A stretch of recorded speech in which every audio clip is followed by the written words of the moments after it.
Yo, spot.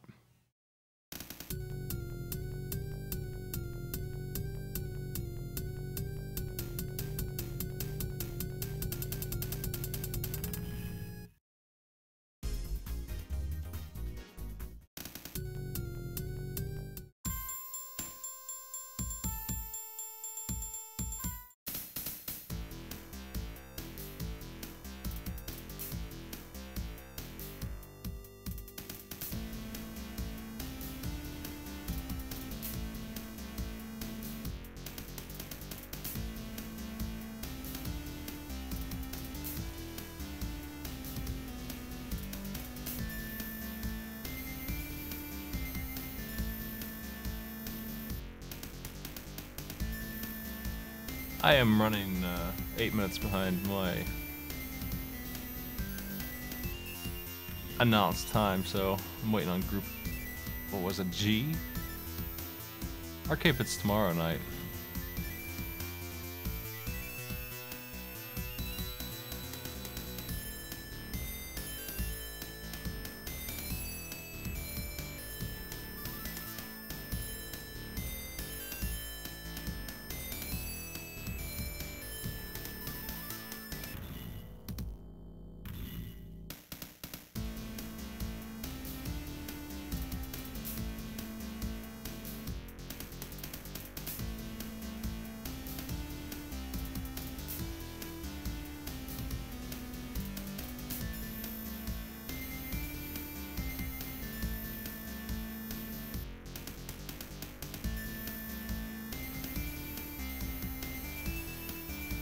That's an interesting board.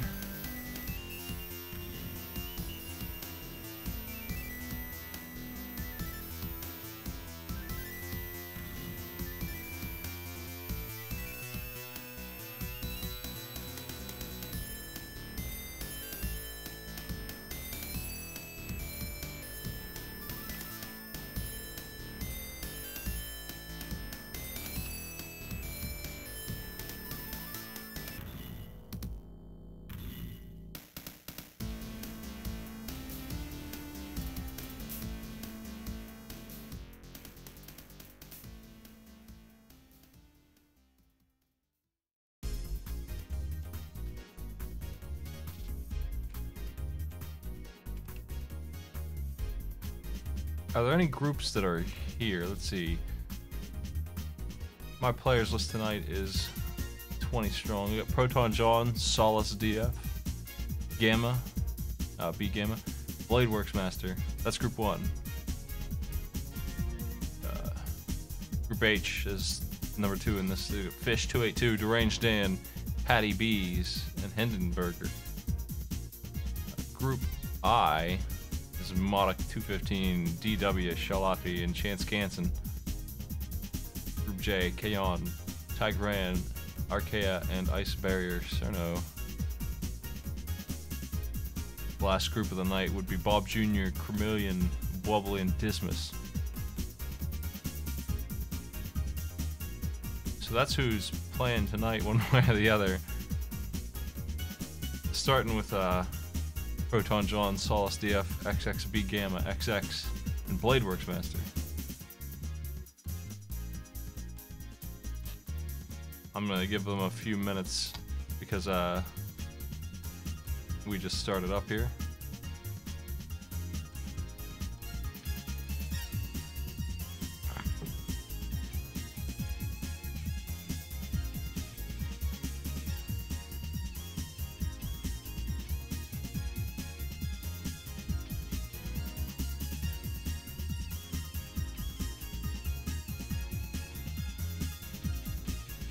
But yeah, okay, then let's get those names up and running. So, if you aren't sure how this works still, I can see that happening. You might have been in this and not been around to play. It's going to be, I'm gonna type in some names here. They're the ones playing. I'll randomize their positions, and then I'll prepare the board, and anyone who's not here on that list, when I start up, will become an AI. and the AI will play for them, and they'll do their best. Sometimes they win. Playworks Master is yellow. Proton John is blue. Gamma is magenta. Solace is green.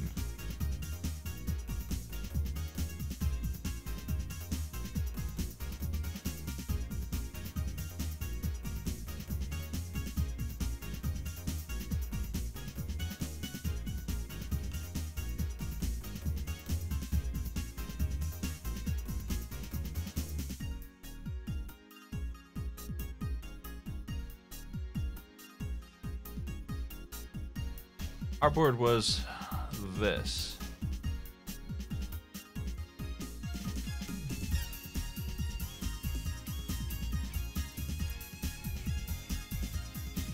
There it is.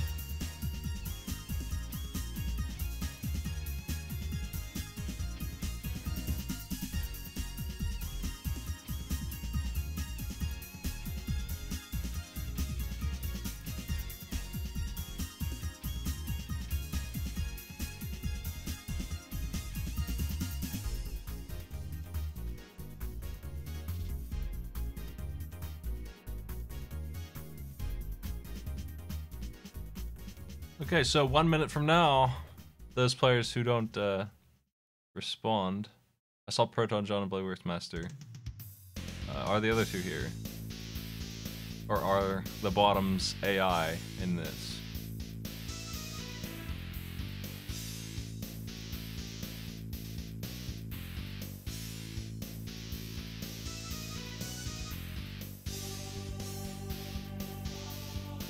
Oh, I'm not worried about it. We couldn't figure out who he was. Godroth, that is. So we just went without him because he wasn't in my Discord. He signed up for it, but he wasn't in the Discord, which was a stipulation of a mandatory nature for most of my tournaments. This is like the only one that's really not required for that. But it still helps me ping when it's time. Like, I can't get a hold of Solace DF or XXB Gamma XX because they're not in there.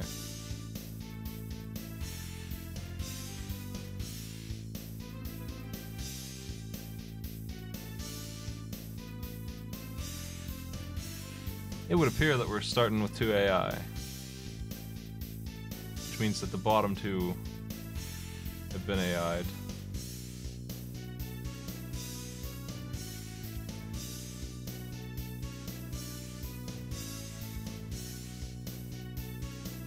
Last check. Let's do it.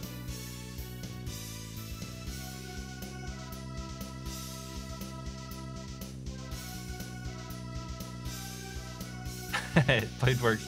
It's your move, Bladeworks. I just need the location and destination.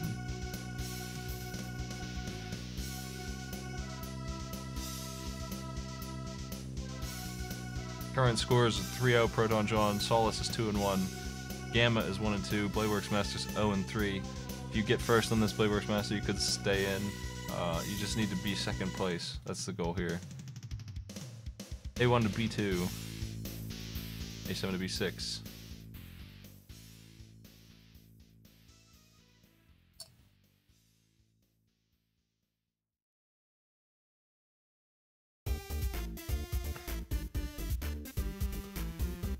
It's showtime.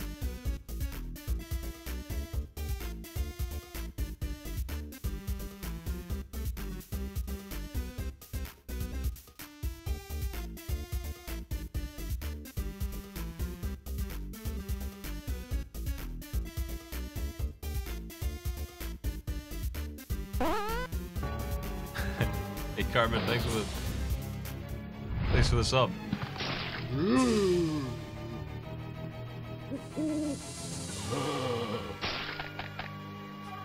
B2 C1. A spotful 34 months. B6 roll into C7. These AI have been randomly aggressive. Wouldn't be surprised to see them just come trailing straight up theirs. That's a weird looking board.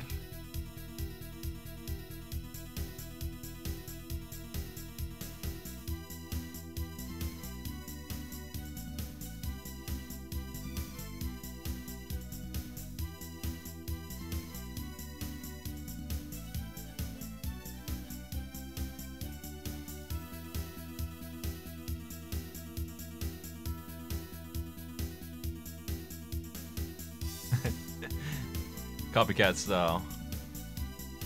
First blood has occurred. Solace is under attack. Solace is currently in second place here. Rolling down. He has 1. Has 3 left. Bladeworks Master, it's your move.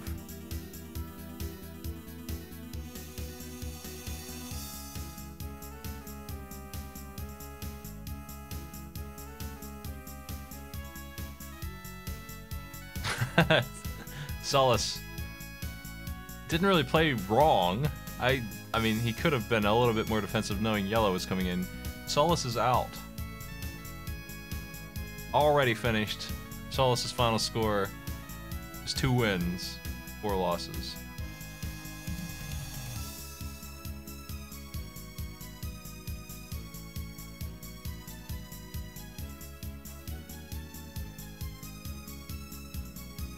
C6 to D6.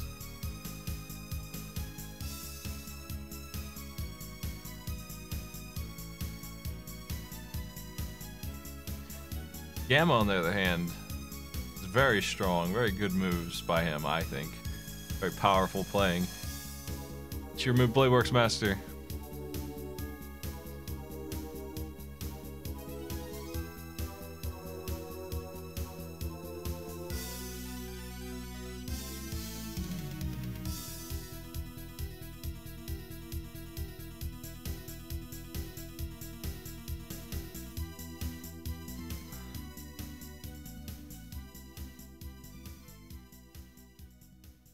Proton John on the blue. I think you had blue last time, didn't you? Blue being the unlucky color in this tournament so far. It's starting to even out a little bit, I think, but blue has had a lot of trouble. I think it was the first 3 or 4 games blue was wiped out immediately.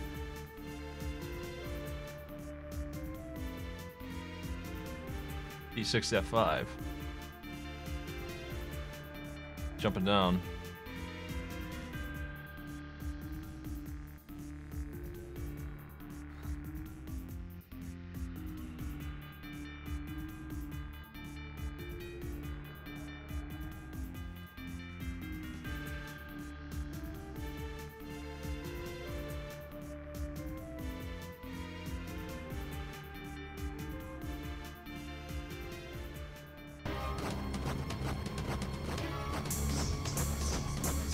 To G3.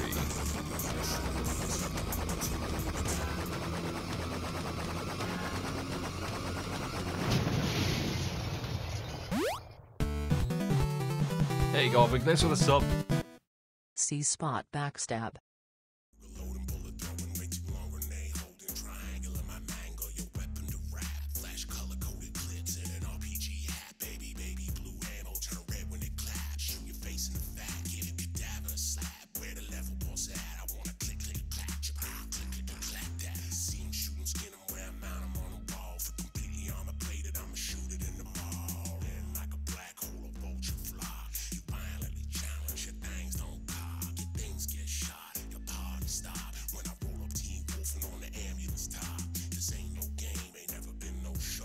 F3 to F4.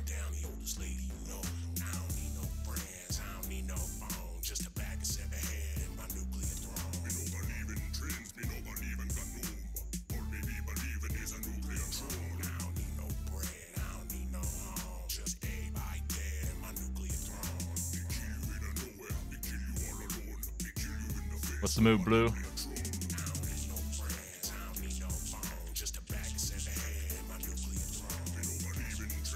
Coming on down.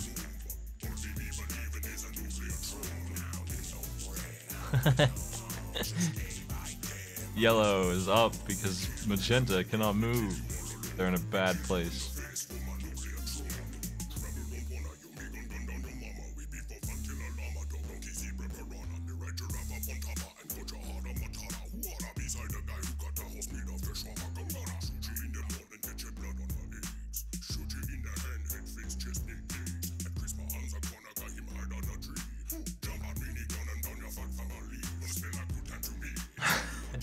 F44.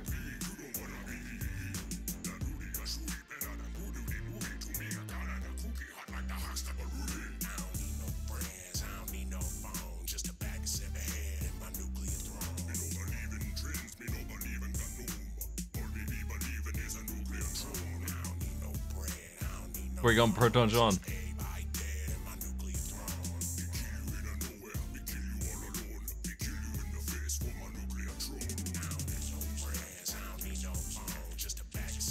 E6 to D4.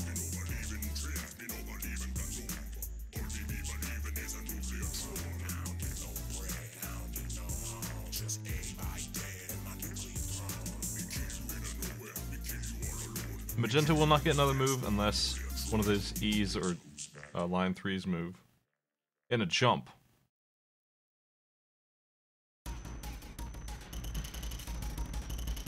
D2 to D3.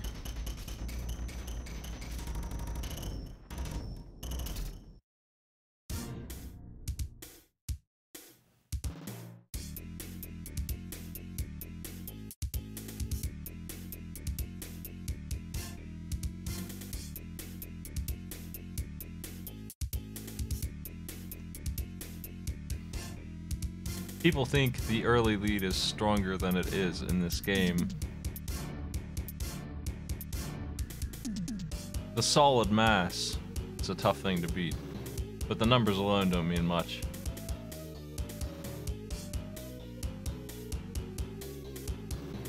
This could go anyway.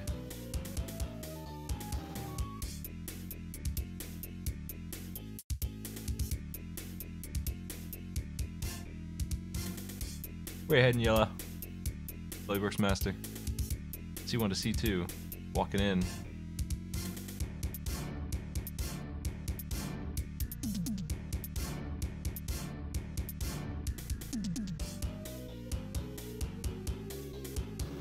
F6 to E5.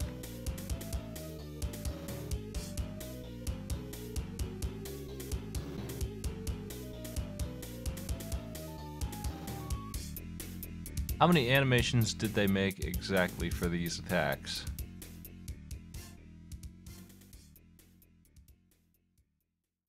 It's gotta be... It's more than 8 because that's just the inside one tile move. There's one for each type of jump as well. So how many moves total can there be? Each one is unique, I think. I'm not sure, but I feel like that's true. T3 to D5.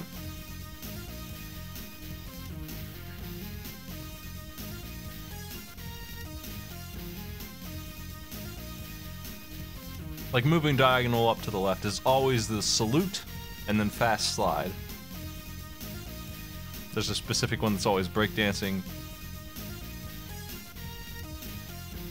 Roller skates is jumping down to the left somewhere, 2 tiles. Something like that. B6 to C5. We've been staring at these animations a while. This one here, backward steps.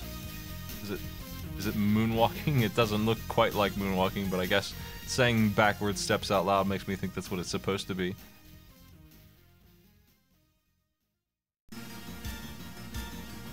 I can appreciate the polish. That's my idea of what polish is they didn't have to do that. They didn't have to do any of that, man. They could have just not put animations in at all. As many cells as they would have gotten, probably. If we're being real. D3 to C4. They would have probably gotten exactly the same number of sales. If they didn't bother at all for any of that stuff. But they did anyway. Put all this great stuff in.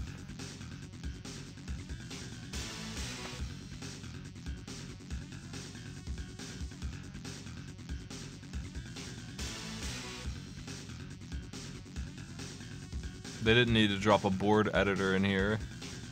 That's for damn sure.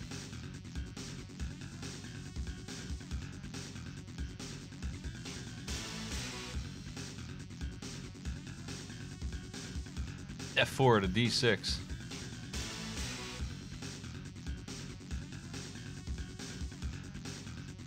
What are you gonna do, Yella?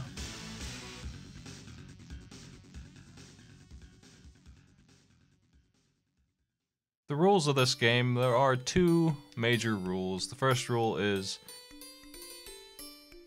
you must move, and you can either move one tile or two tiles. You can move one or two, and you can jump in a weird knight pattern if you want, but you can also go diagonally or straight with any piece that you have. The second rule is that when you land, you will take all the enemy pieces next to where you landed.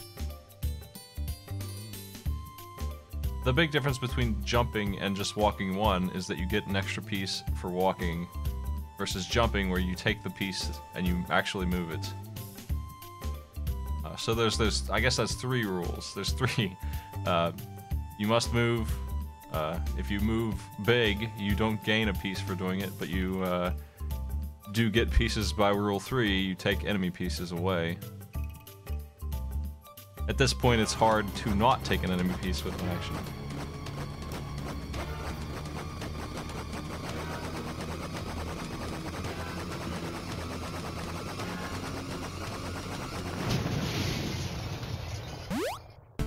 Hey, thanks for the subs, Ravidon.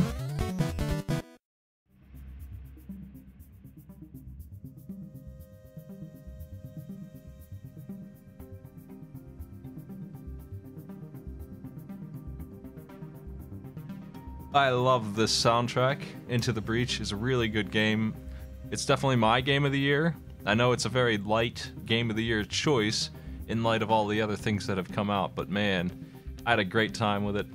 I'm a simple gamer. I get into the one that I get into and that's it.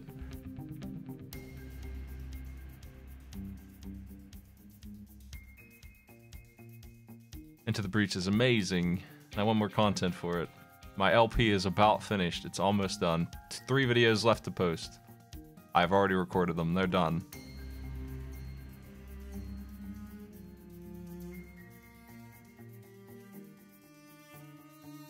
Where heading, John? E5 to F4. Bloodworks had 2 holes. Got one of them filled, but not the other one. Here's 6 for John. Taking the lead for the first time.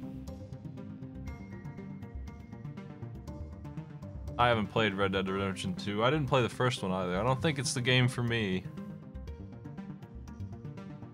I know my gamer honor is lost there and all, but I have watched people play it and I'm like, I'm not feeling another open world game, especially one as slow looking as that. I don't think I would have a good time.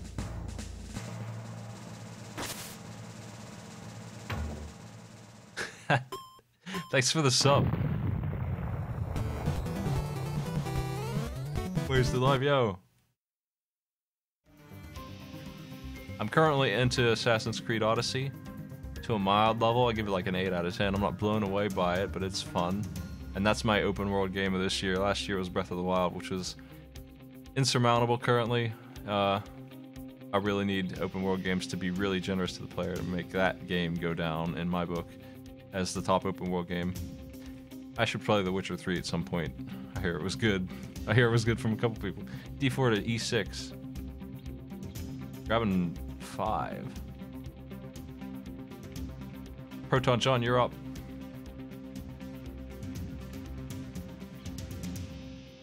I don't really like Rockstar games very much, yeah. I liked Bully, and I liked GTA 1 and 2. I never really played the modern ones, you know, the 3D ones. I just played Saints Row 2 and 3, and after playing those ones, I came to GTA 3 and all those, and I was like, wow, these are not as good as that to me. I had way more fun with Saints Row, so I was never really interested in them. I'd never had a PS2. E3 to D4.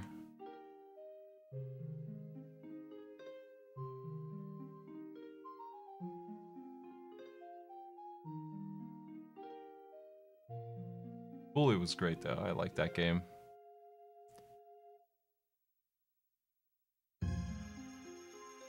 It works, you're up.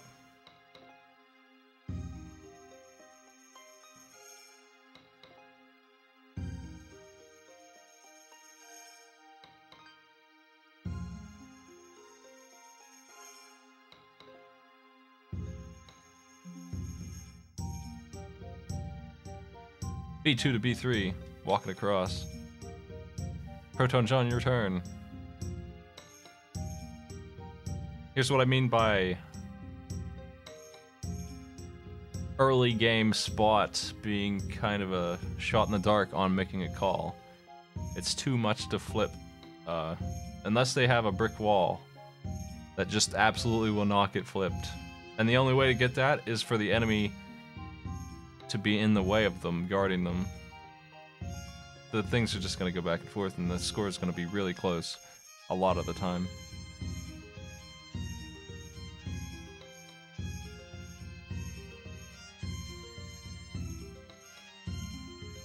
Samurai Showdown 64, the second. C5 to B4. Playworks Master, it's your move.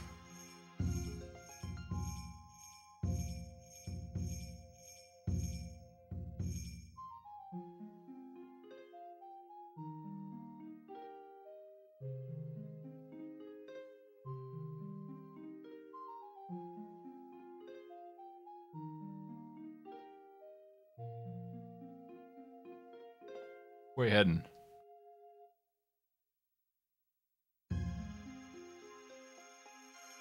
D6, B5. Roller skates.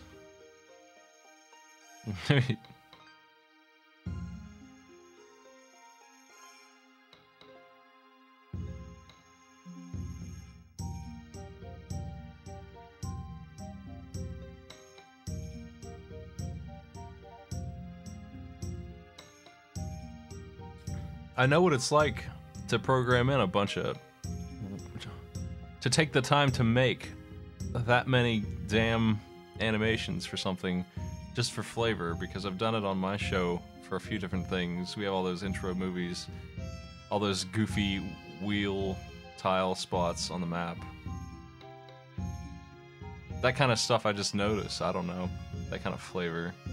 And that's really one of the reasons why I even remember this game, is because of that. If it were just a shitty board game, if it were exactly the same board game and it didn't have that flavor, I would have forgotten all about it. Playworks Master, where are you heading?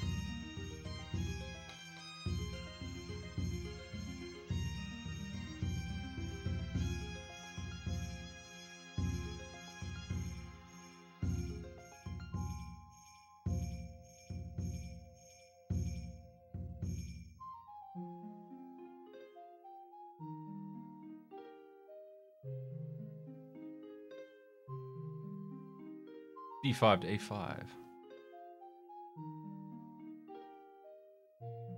Proton John's your move. The board is getting finished up here.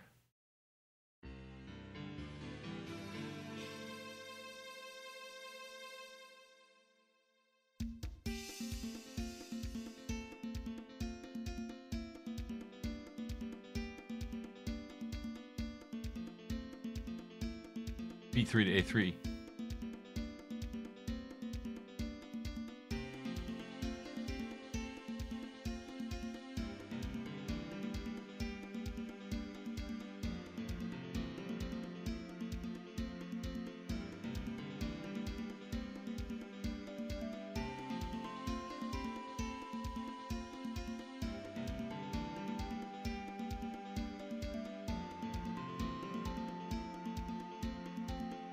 F6 to E7.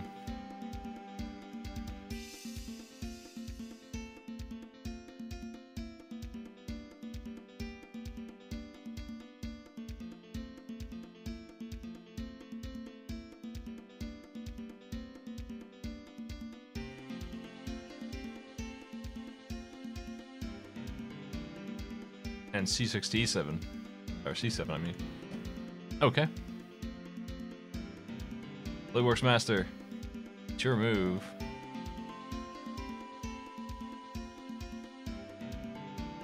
F6 to G7. It's finished. Proton John has won. We have an issue here with Gamma showing up. We need a tiebreaker. Solace, are you here? Because you also have 2 wins. Are the missing players here yet?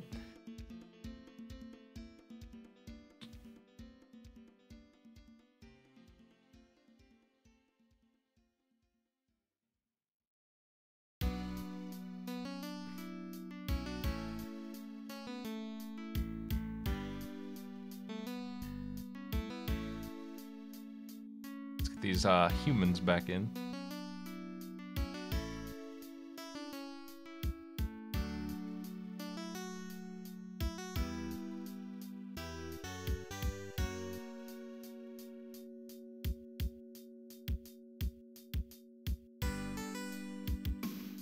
These spots are not allowed to be removed either. That's interesting.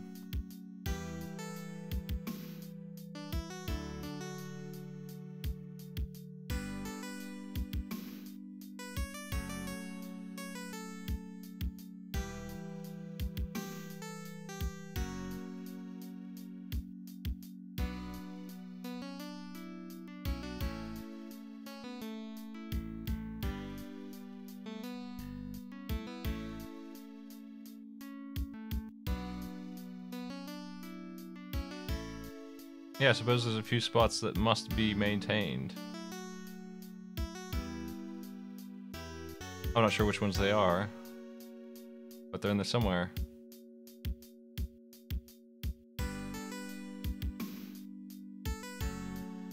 Well, is Gamma here? Is that what I'm seeing? What we need to do then is have a tiebreaker, because the reason I don't do tiebreakers with bots is because I just assume they'll lose to the human in one-on-one situations, but if Gamma is here, then that's not true anymore. That's not a bot.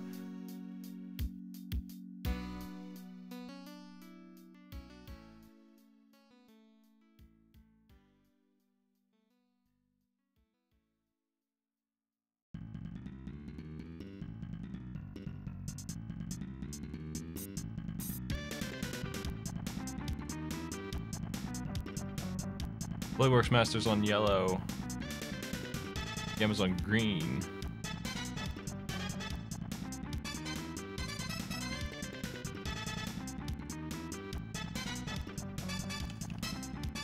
Checking.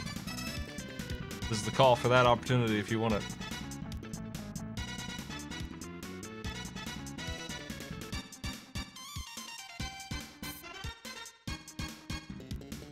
We're gonna play then. Playworks Master, Gamma. The winner of this one will move on. Here's your board.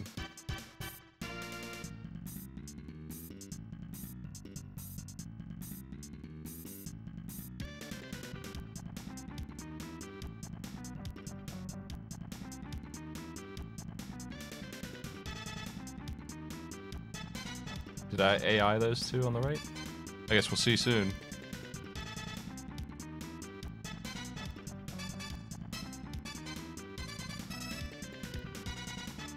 A1 to B2. Well, blue is an AI. So the goal here is to either live longer or beat directly with points the other player. The AI are irrelevant. Let that decide your aggression level if you want to. It's yellow versus green. No one else here matters. G1 to F2. Playworks Master.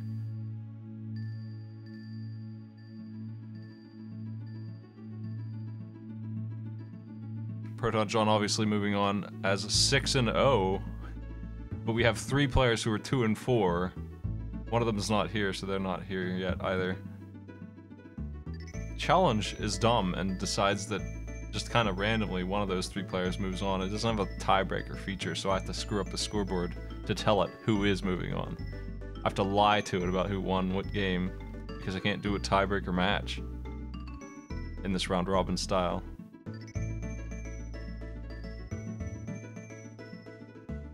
So if you're looking at the scoreboard for that kind of stat, it might be a little screwy. I'm just gonna have to go back and decide one of the times Playworks Master or Gamma fought each other to flip it, to figure out which one won.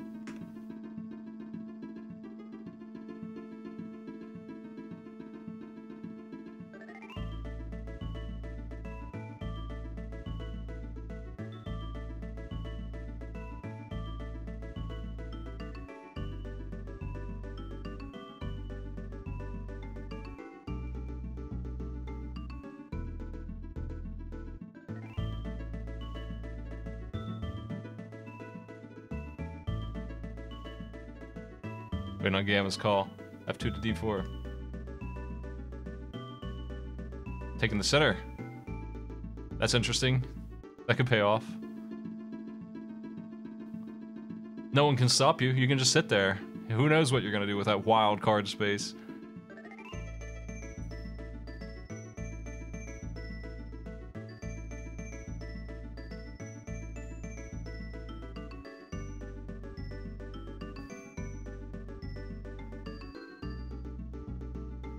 C1 to C2.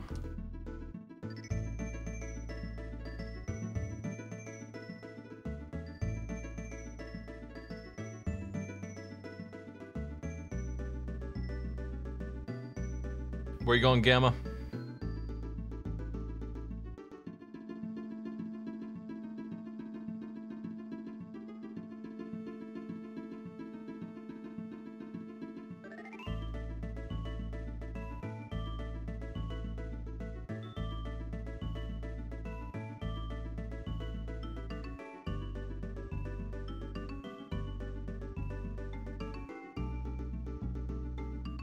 D4 to F5.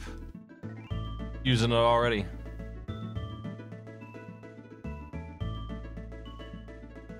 Now, of course, Magenta must jump to E7, so when they get their turn, that's where they're going. Where are you heading, Blade Works?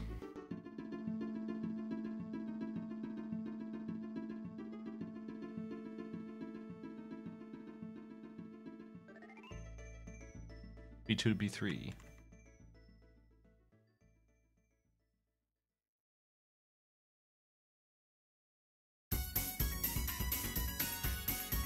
Pole vault. AI ain't screwing around. They're coming in on the players here.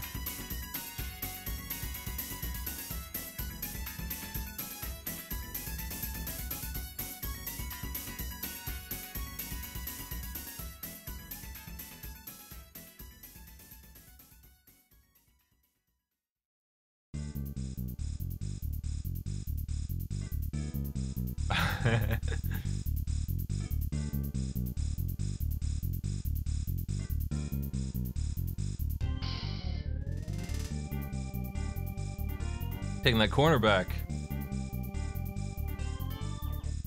Yellow, it's your turn.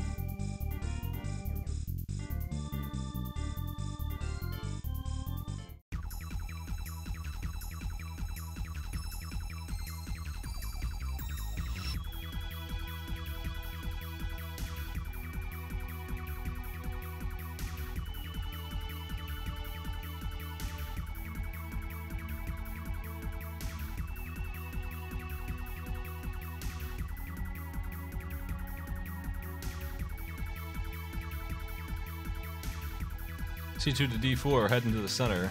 Yellow's territory now.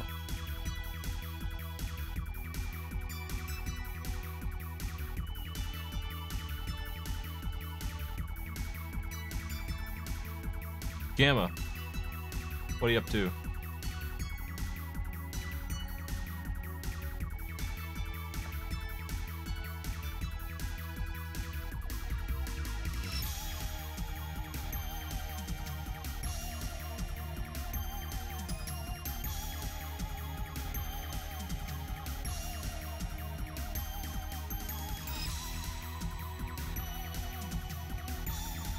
F5 to G5. Yellow, you must move that D4 square because A1 is trapped. Where do you want to go?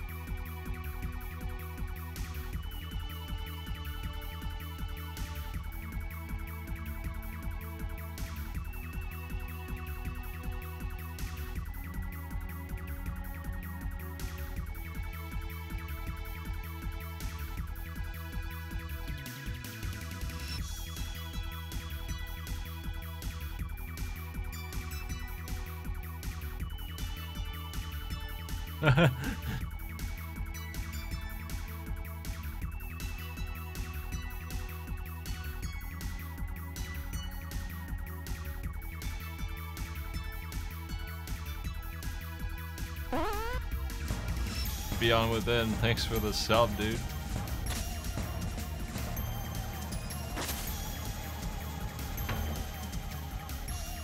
D4 to F2.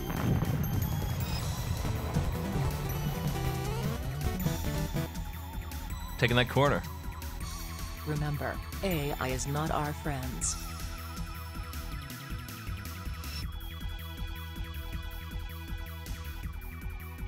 Gamma, you're up. You got 4 left here.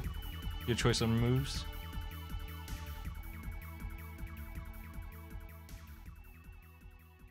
The corners on this map are secure as long as the 2s and the 6s that are next to them are guarded.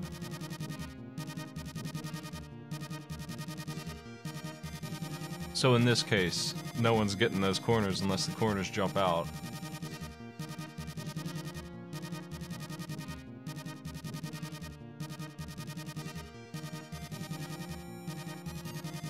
F5 to G4.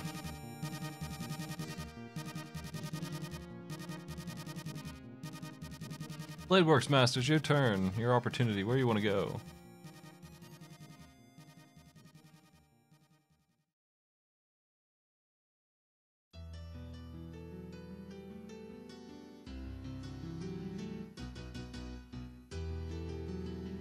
Alright. Doing that jump.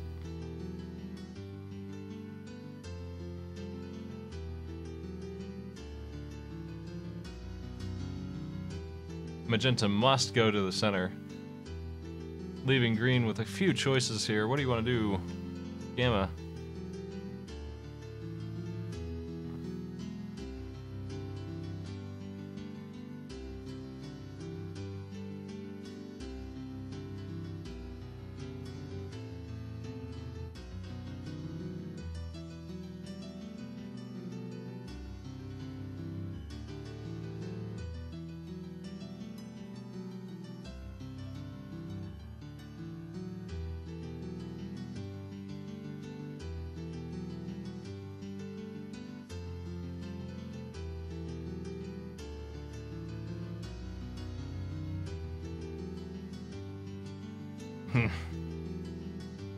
G5 to G3.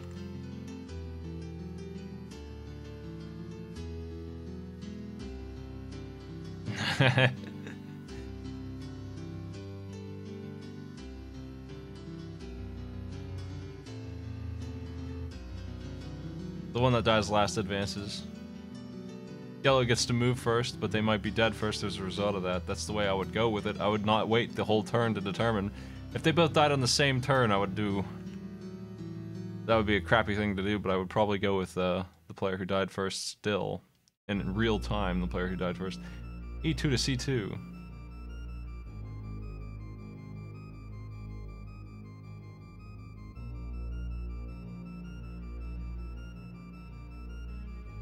Blue fighting. Magenta fighting. Green, it's your move. What do you want to do?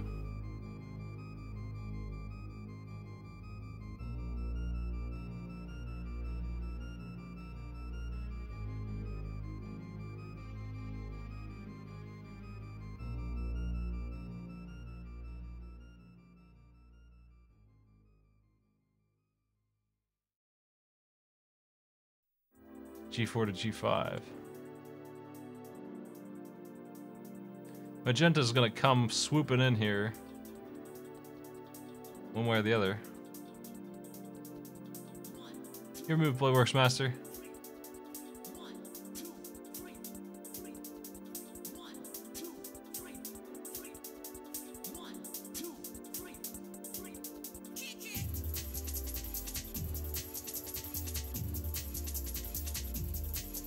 You're getting a taste of what late game spot matches are gonna be. These weird boards where it's hard to figure out how to move.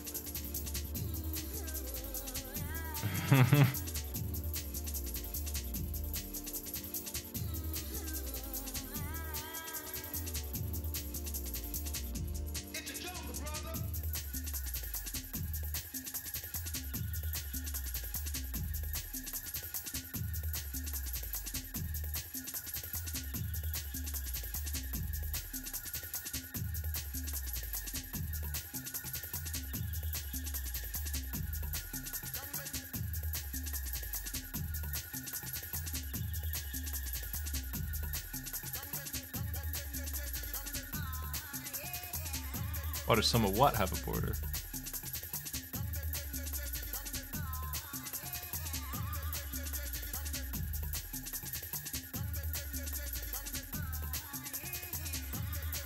The ones that don't have a border are not tiles. They must be jumped over.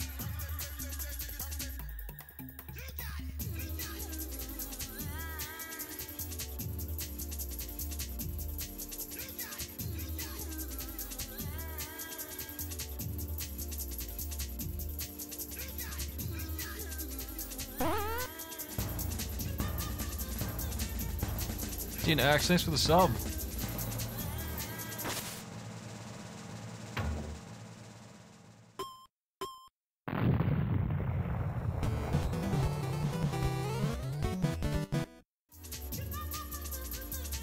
Oh no, I missed it. Hope the AI put up a decent fight for me. Was that yesterday that you played? Oh, Solace, yours was wiped out instantly. Sorry, I mixed up who subbed to me. It was Solace that subbed to me. Thanks a lot.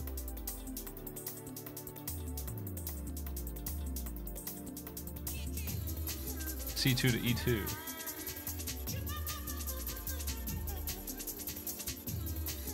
The move.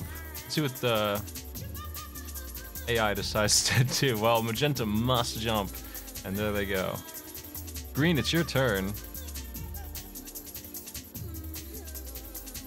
You must go somewhere here.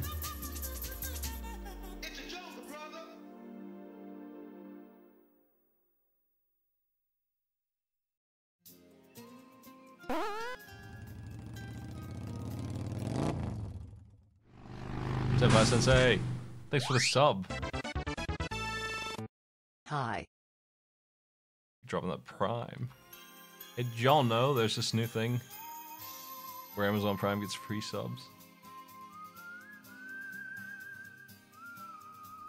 On twitch.tv. This is Author Blues' pitch I'm stealing here. This is how he does it every day. This is the first match tiebreaker. So it's technically the second match today.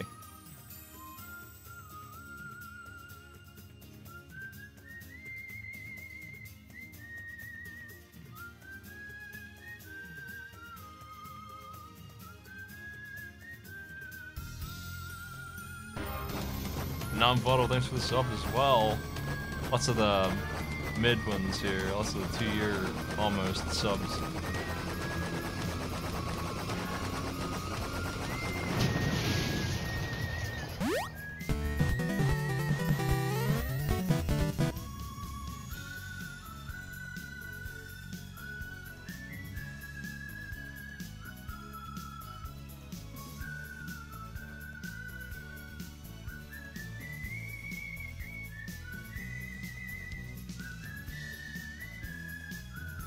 Gamma did a move. Let me see. G3 to E1. Okay. Taking that corner up here. Playworks Master, you're up. What would you like to do?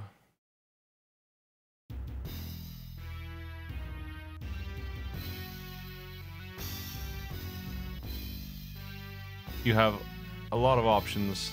You have access to 4 out of 5 tiles with this piece. You've got some good choices here. What do you want to do? F3 to D1. Oh, that's a big one.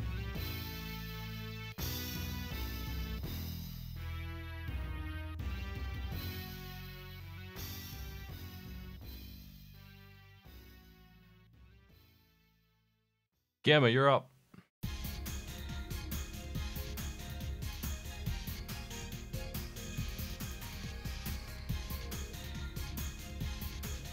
Four pieces left to fill in.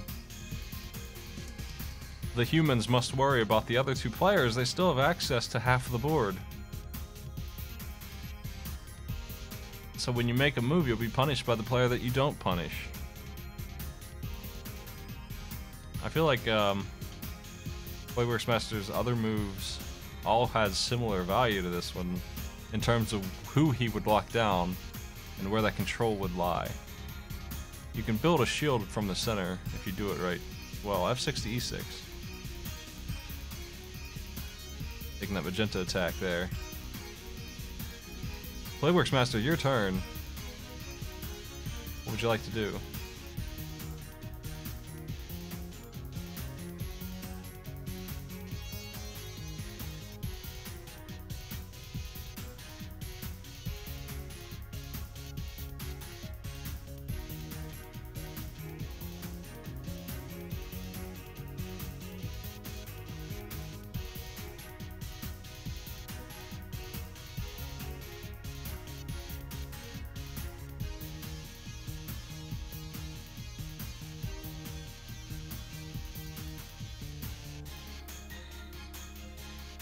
It's very much more similar to a game like chess now, where you know what kind of moves people are gonna make because of how restricted they are.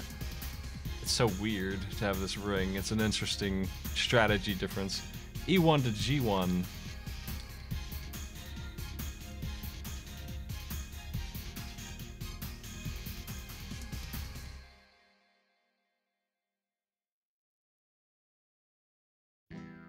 Gamma, you must jump to either G3 or D4. Which piece would you like to do it with?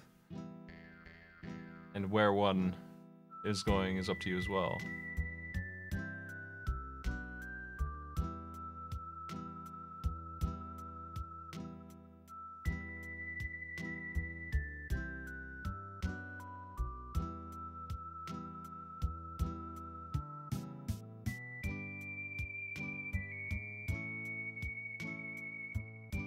G5 to G3.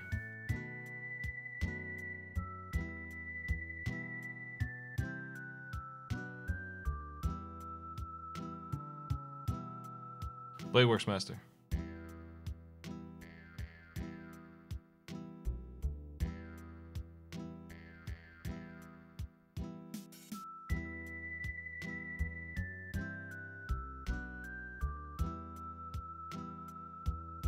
G1 to E1.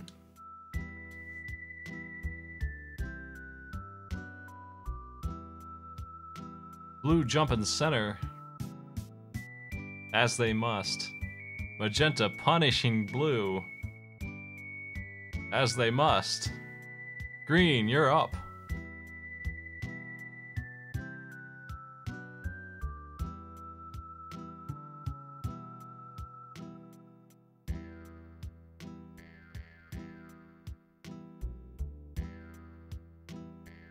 When will these last two tiles get filled in? It might be a while.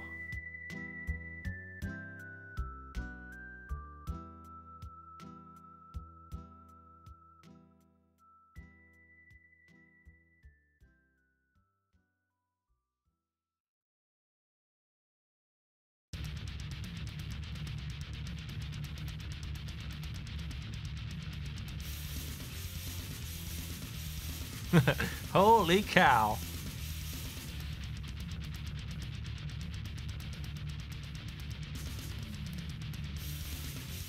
Waiting to hear Gamma's move. It's your turn. You have a chance here to take either G1 or G5 in any way you want to.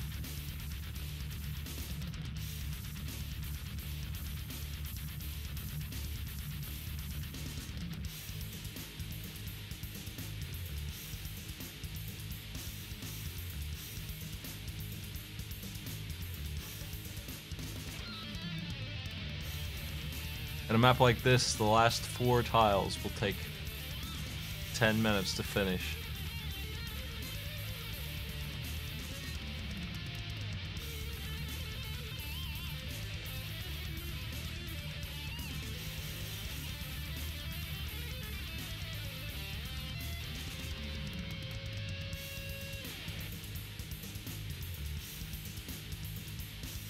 G3 to G1, chosen the corner.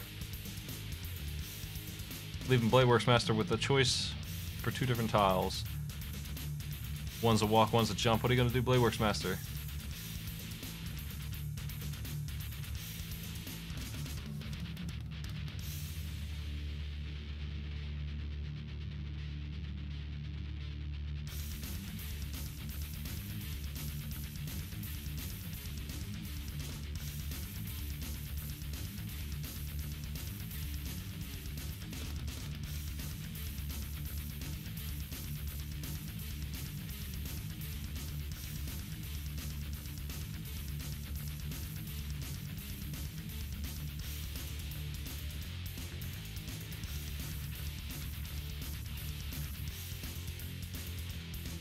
choices presented for Bladeworks Master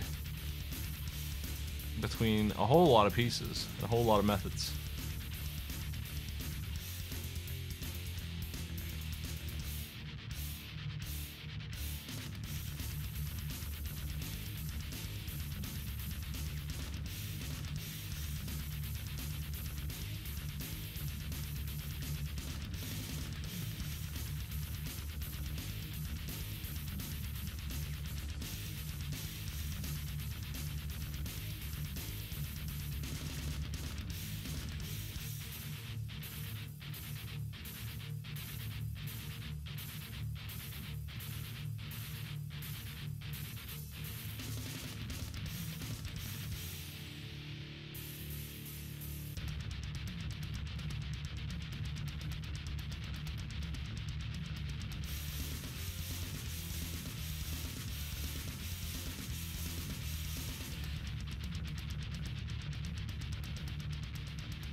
I'm offering no input because I'm not a tipper.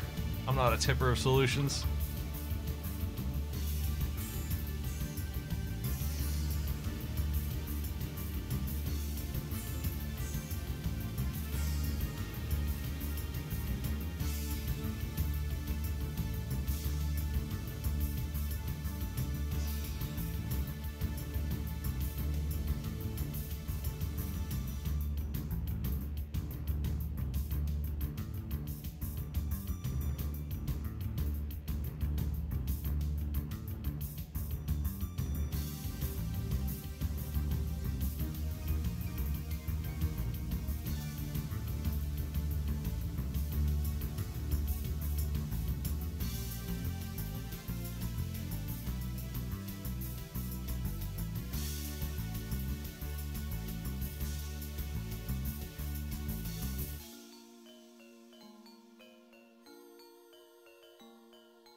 E2 to G3.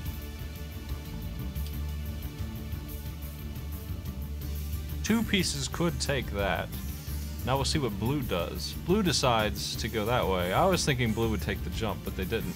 This leaves Gamma with a choice, because the AI chose not to go in on it. The AI decided to lock up that. So now, Gamma, what would you like to do?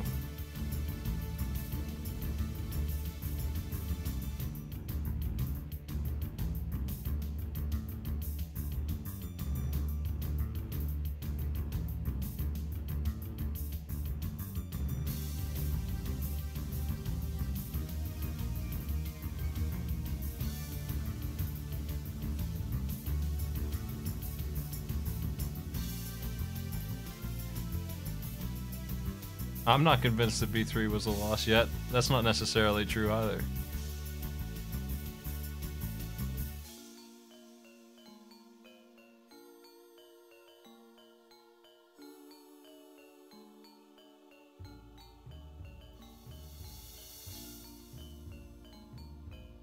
F5 to G5. Walking down.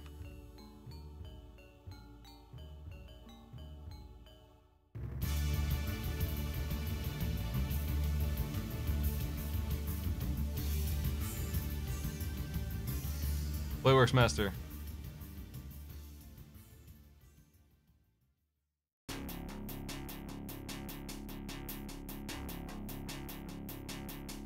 If blue decided to go the other way on that jump, it would have been a different story, I think.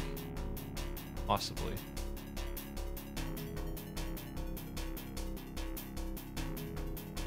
Because blue would have really messed up the things that were going on.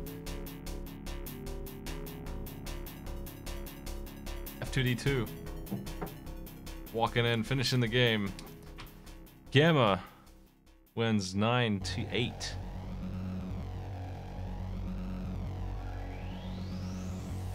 and we'll be moving on. Thanks for playing, Blowburst Master.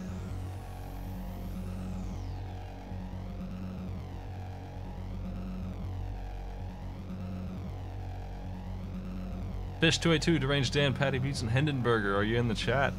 Your game is afoot. Afoot, I say.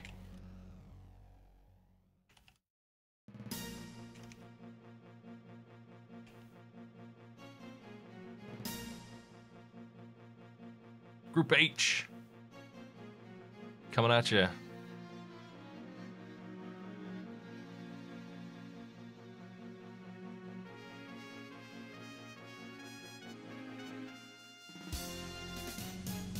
We're gonna get our board back to the way it once was, in less horrible times.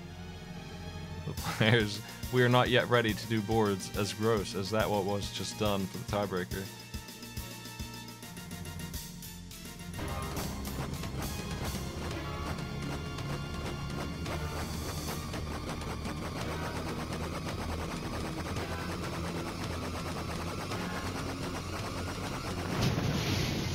Order was restored. Cool. Doctor Strange, thanks for the sub.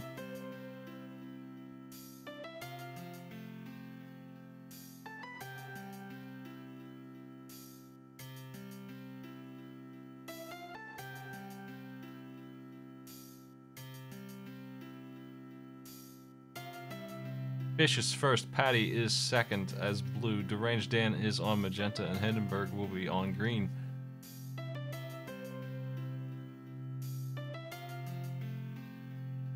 I don't see Hindenburg in the chat. I don't see Fish in the chat. Do we have two more AI? That would be these two. The left side would be AI in this case. Oh, Nostrum, that's right.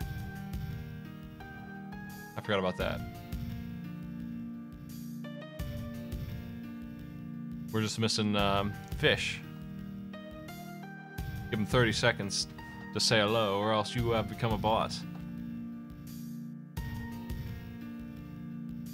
The standings, Fish is 3-0. The bot here, if they get any win at all, they'll be moving forward. Deranged Dan is 2-1, Patty B is 1-2, Hindenburger is 0-3.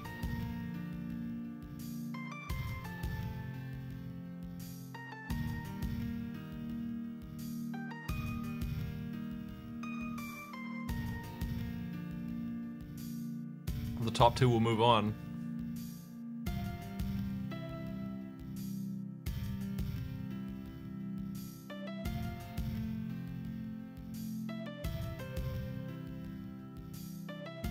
Time to start.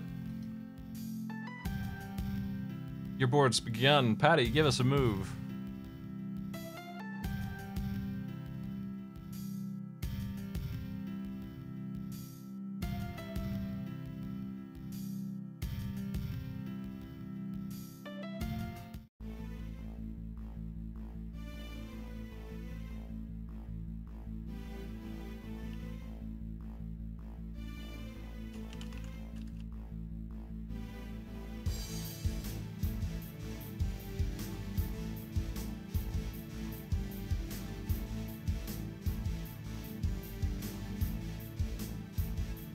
A7 to B6.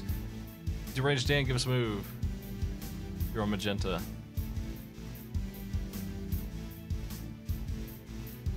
And Hindenburger and Oscar, you're up.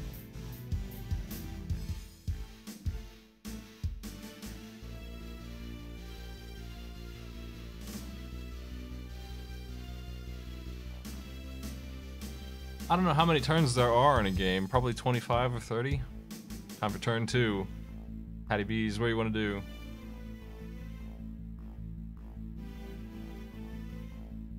B6 to C7. Deranged Dan. You're up.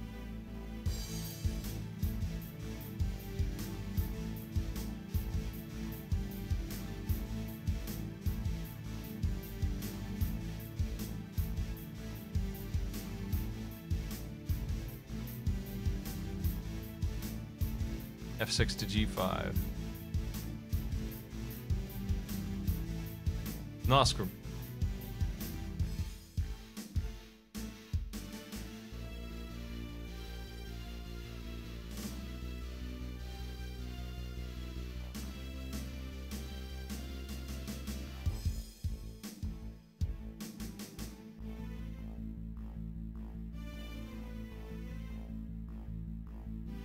to E3. Fish coming in for an attack, a weird attack, but an attack nonetheless. Patty Bees.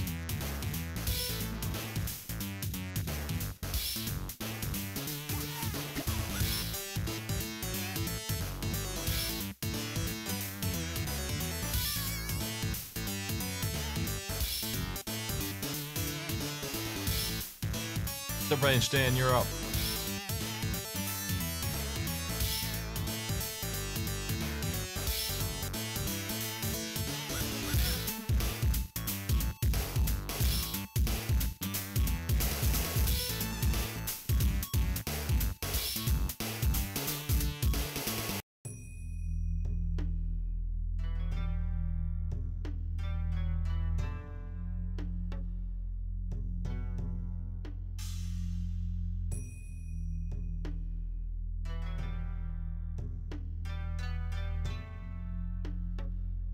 Wake up, duck call.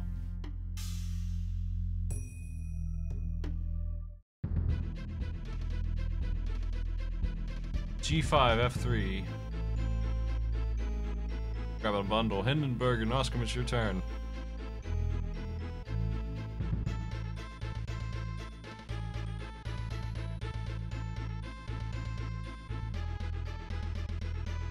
G1 to E2.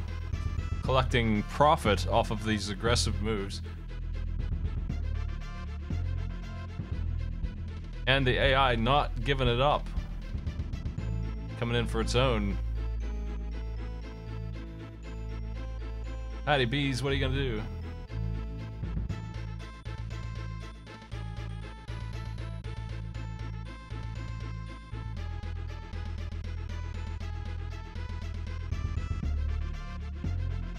B6 to B5.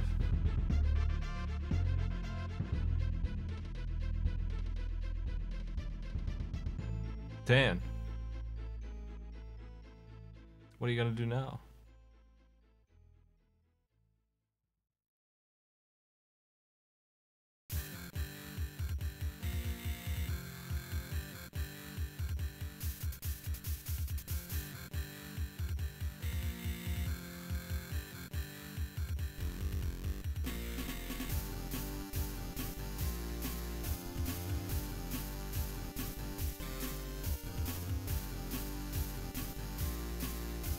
F6 to F5.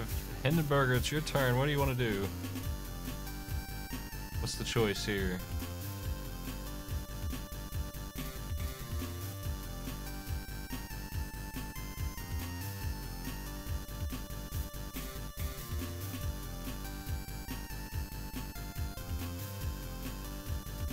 F3 to F4, walking across.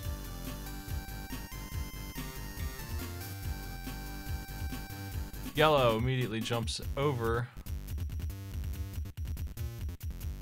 Interesting decision there. Alright. Patty, your move.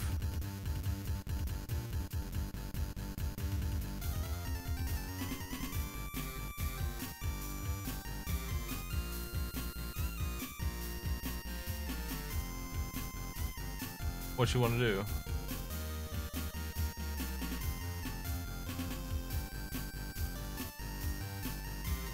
E5 to C5.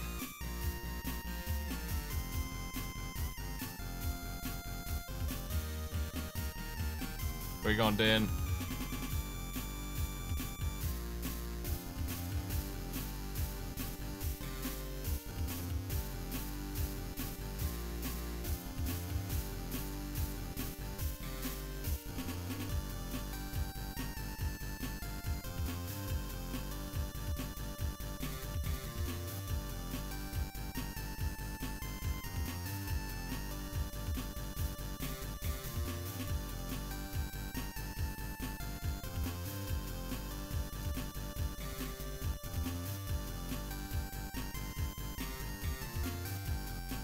F6 to E4.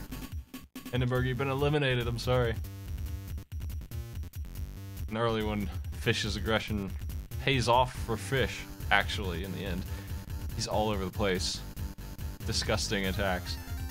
Patty, it's your turn. And now you're being punished for not getting involved down below. If you had jumped from C7 to E5, stopped Dan from having that opportunity, Hindenburger would have wiped the shit out of yellow here at this move. Your pacifism is punishing you. Fish is too aggressive to be ignored. What do you want to do? That's what I saw out of those turns. I would have actually interrupted pink with blue if I were playing as blue myself.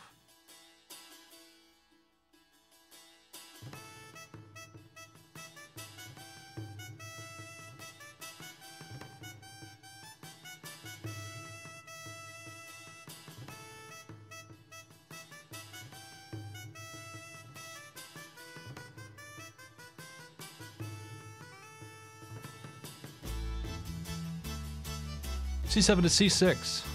Grabbing that territory. The range Dan, it's your turn. What do you want to do?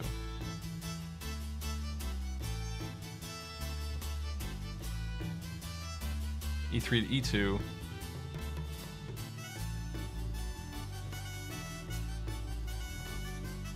E2. Fishbot's taking a weird corner. Patty, you're up.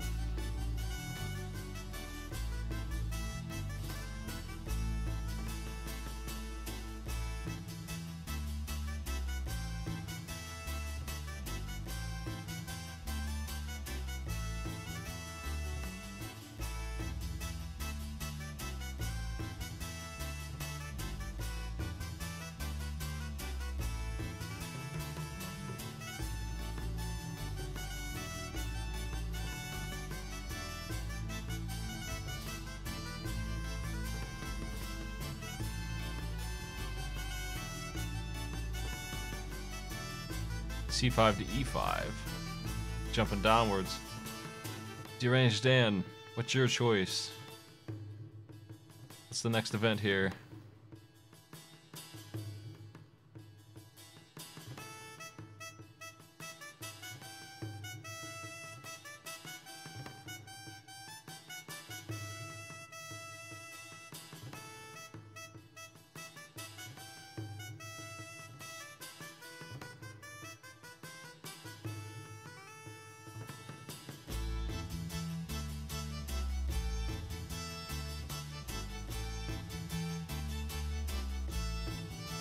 G7 to F6.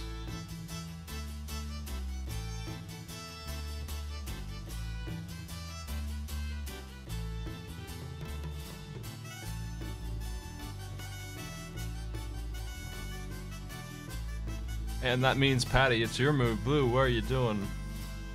A7 is locked up. You have 3 choices for movement.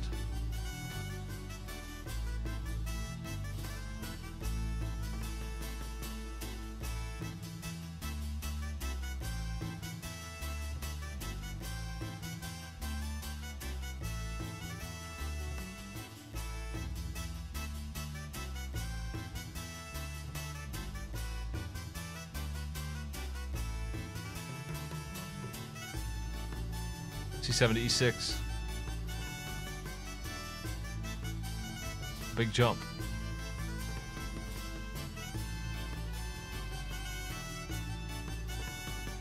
Dan, you're up.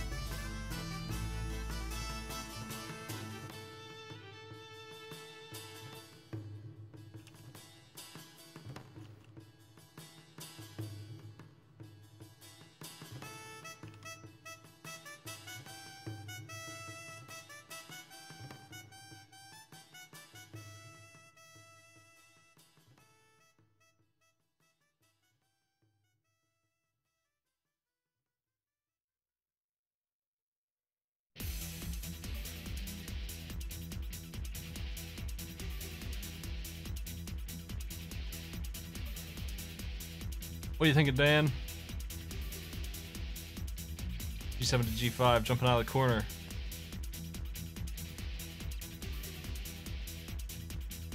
Fish is running amok up there. It's their turn to taking that the corner jump and using it to do this. Ultimately, that paid off for them People didn't like that move, but because they weren't stopped, now they have 5 irreplaceable tiles. Guarded by the enemy. Cannot lose them until they jump. Blue, where are you going?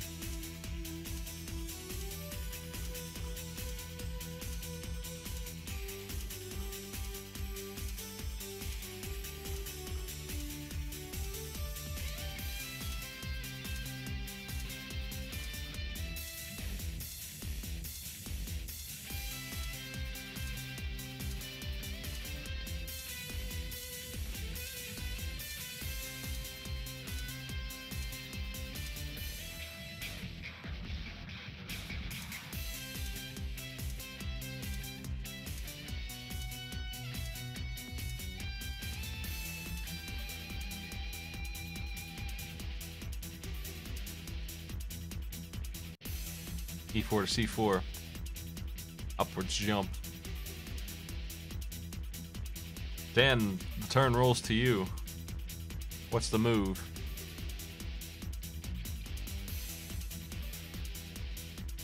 F5 to E4. Grabbing 3.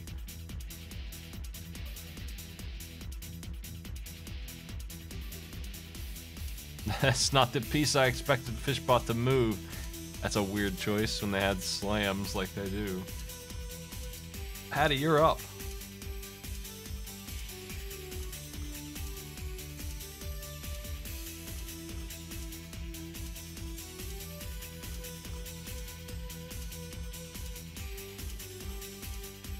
We have 3 groups left after this. Modic, DW, Shalafi, and Chance Canson.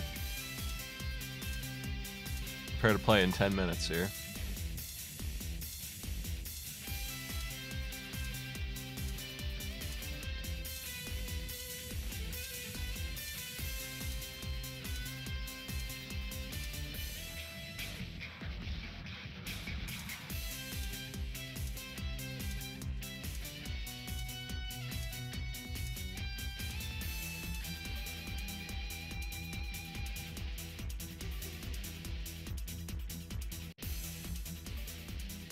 C4 to T4. Walking downwards.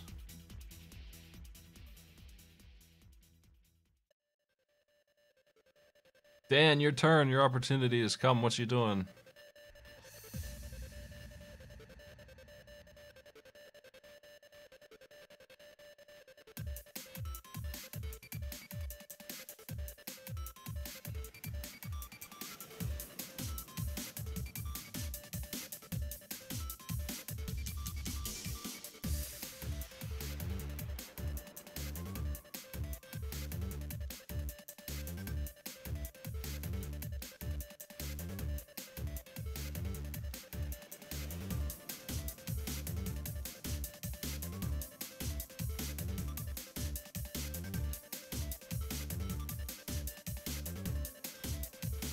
It seems to me that no matter what you do, yellow is going to get at least 5.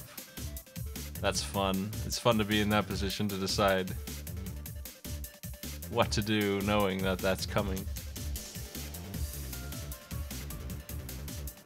Maybe yellow will jump back to A1.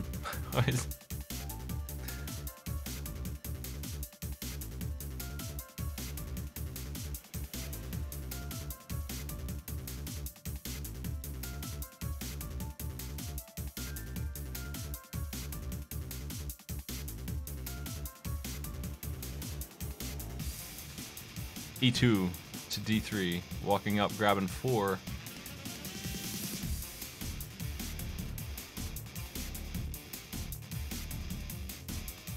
Yellow pulling the weird move down there, attacking directly onto pink.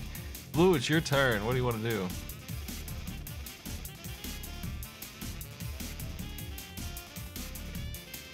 If you wanted to define tactics for yellow, it's that they could predict what blue's gonna do. Then it makes a little bit more sense. I say tapping my head. It's so strategic, man.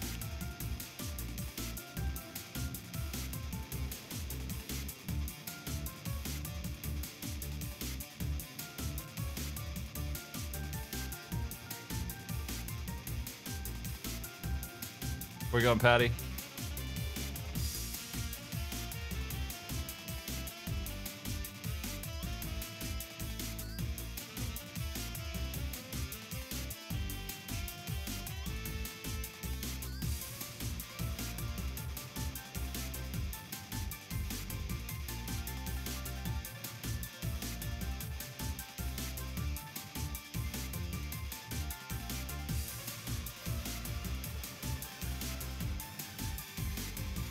Colorblind people might have trouble with this game. C5 to D5, walking down, grabbing the big one that you expected yellow to grab. Or at least I did. Magenta's turn. Ultimately, though, assuming that yellow somehow figured blue for that move, and a human would, I would expect blue to make that move if I left it open. Magenta can't hurt yellow at all. Magenta and blue can only hurt each other, which leaves fish ahead. When you think about it like that, the move makes a whole lot more sense. The end result is fish is in the lead, no matter what happens here. It still wasn't a perfect move, it could have been done a little bit more lethally, but I understand the concept of it. Now, of course, that's just the AI being completely random. I'm just trying to justify its nonsensical move. But it wasn't a bad move.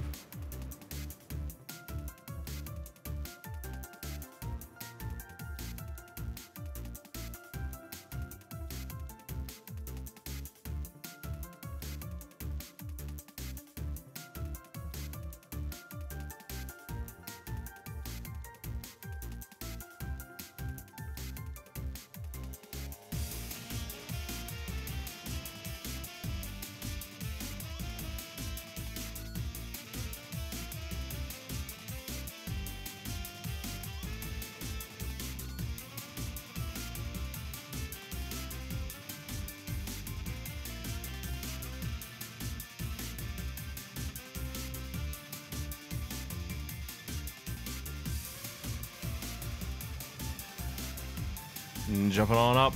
Yellow, it's your turn. Fish, what are you gonna do now, you crazy monster? Walking over there, getting a regular move. Blue.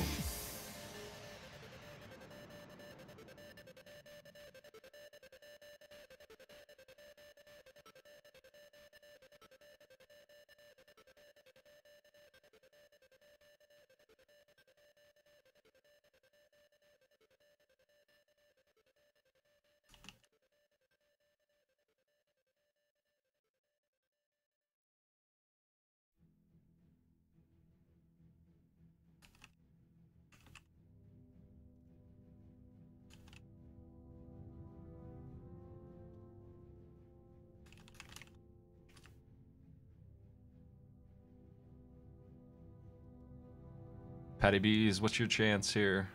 What's your play? E4 to F6.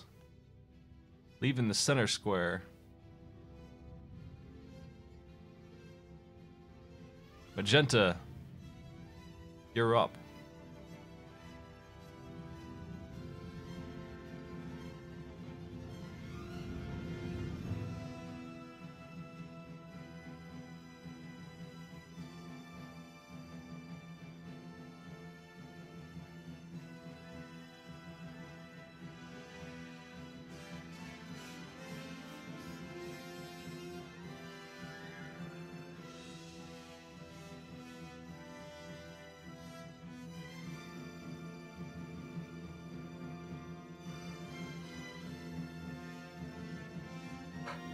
Hot spot identified.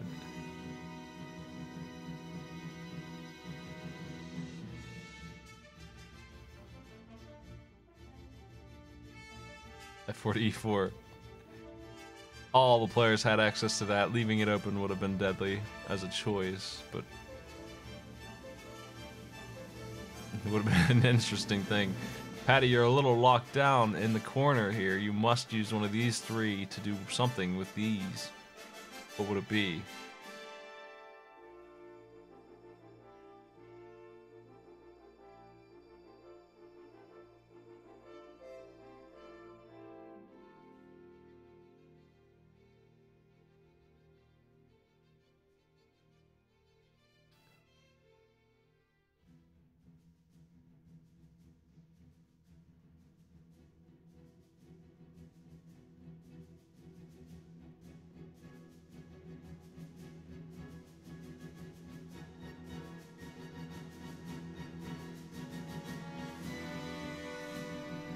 G5 to G7, doing a jump.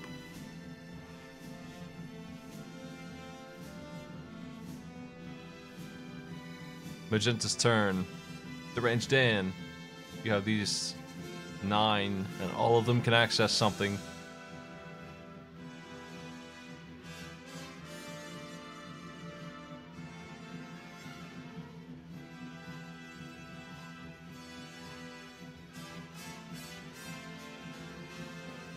How about E4 to G5? That looks powerful.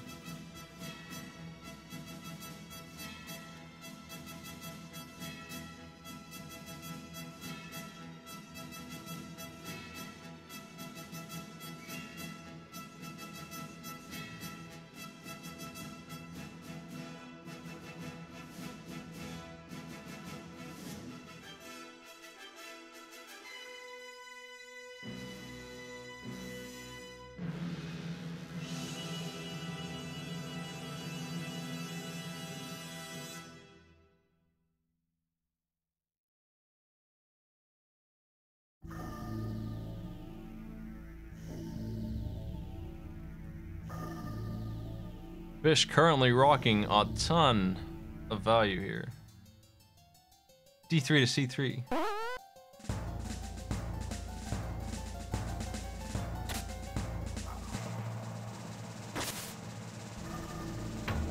Fish takes directly back what he lost. Patty, where are you going? And Dola, thanks for the sub. Heck yeah, Spot. Heck yeah.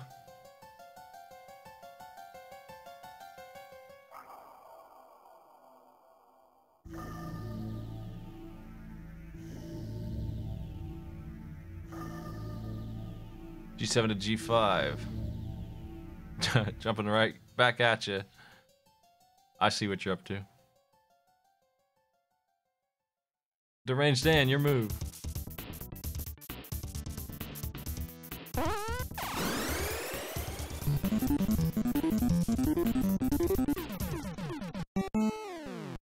What but?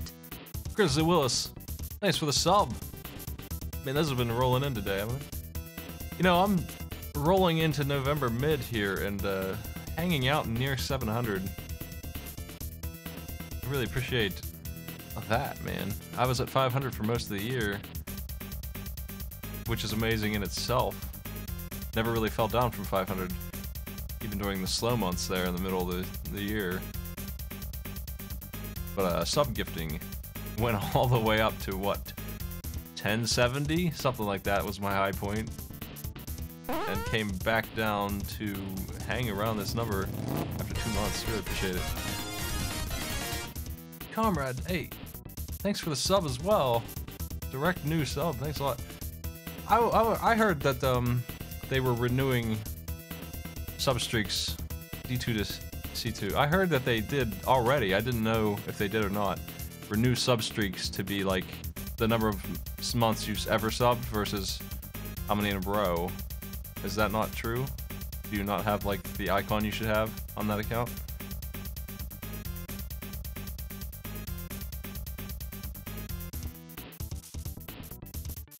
Oh, that's starting in a month. Okay. I thought it already launched, but that'll be nice to I know a couple people who lost their badges to nonsense like that. E6 to G7.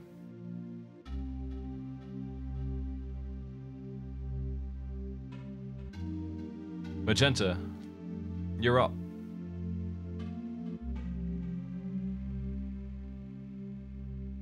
Deranged Dan.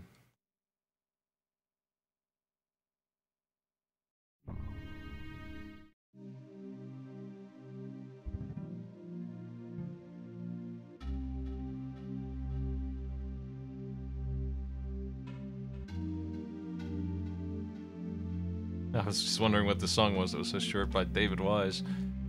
E5 to E6.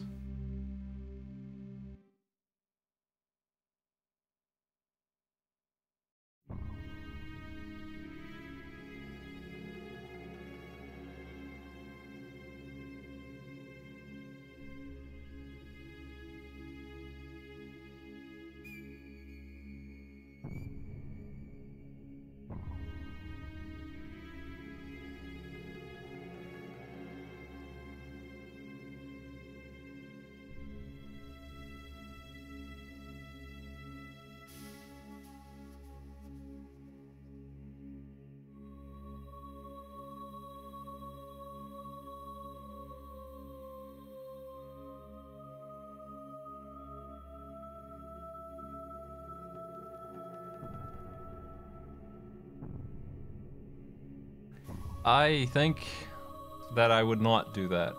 You're asking me if I would, for 1,000 viewers every broadcast, do spot? 1,000's not enough, first of all. I feel like I could get that if I played a game I enjoyed that had replayability. Maybe. I could probably push for that. Did Patty move G7 to E7? Okay, we can do that. I mean, literally, the thing I'll point to is there's been stuff on the bounty board that I would be paid a few $100s to play with my average viewership. And I'm still like, nah. I'm still like, you give me the game for free, and you pay me hundreds of dollars to play it for an hour, just an hour, and I'm still like, I don't think my guys would like that shit. I don't want to do that. So no, I probably wouldn't single stream anything in this world.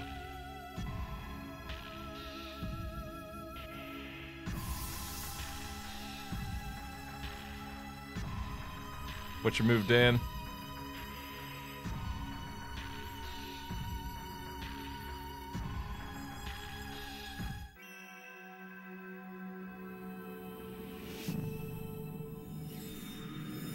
I only do sponsored streams of games that I think I would play normally. I wait until something interesting shows up on the list. I feel like I could look at my list here. I mean, let me run down it here. All the sponsored streams I've done are in a nice little list here. Jurassic World Evolution was the last one I did, that park game. I haven't played a park game in a while. I thought that would be neat, and I like Jurassic Park stuff. And Catsworth was with me, so that was a thing. I had a good time. F5 to G5, F5 to G7. We'll do that jump.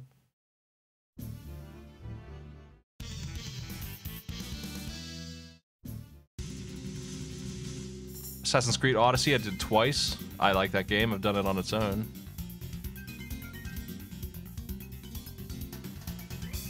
What was Rise and Shine? That was on the Switch. That was that shooter game. I had a good time enough with it. It looked like a pretty game. I wanted to try it out. I know it was full of references and stuff that I didn't even recognize that were annoying people, but I thought it was okay. Dan, it's your choice. F3 to G3.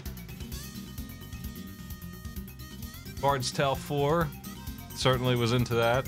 I haven't gone back to it yet, but I could easily enjoy a game like that. NASCAR Heat and the other game, the other racing game, were both weird choices. Let me check out that final scoreboard real quick here. Fish is the winner with Deranged Dan taking second there.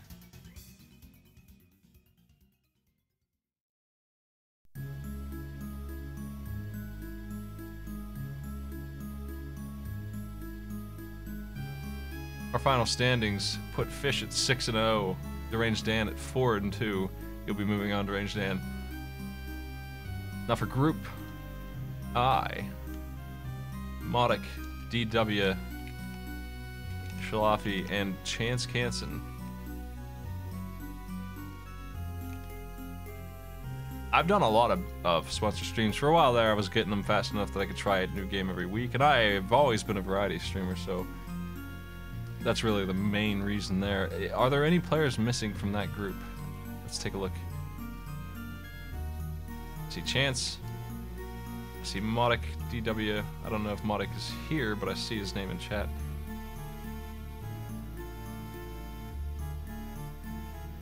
I think that's everyone. This group is all here. Let me randomize your names, and we'll jump right in. Just give it a minute here. Modic, you're yellow. DW is blue. The only names that are switched here is Chance and Shalafi have been rotated by that randomizer. That's the board.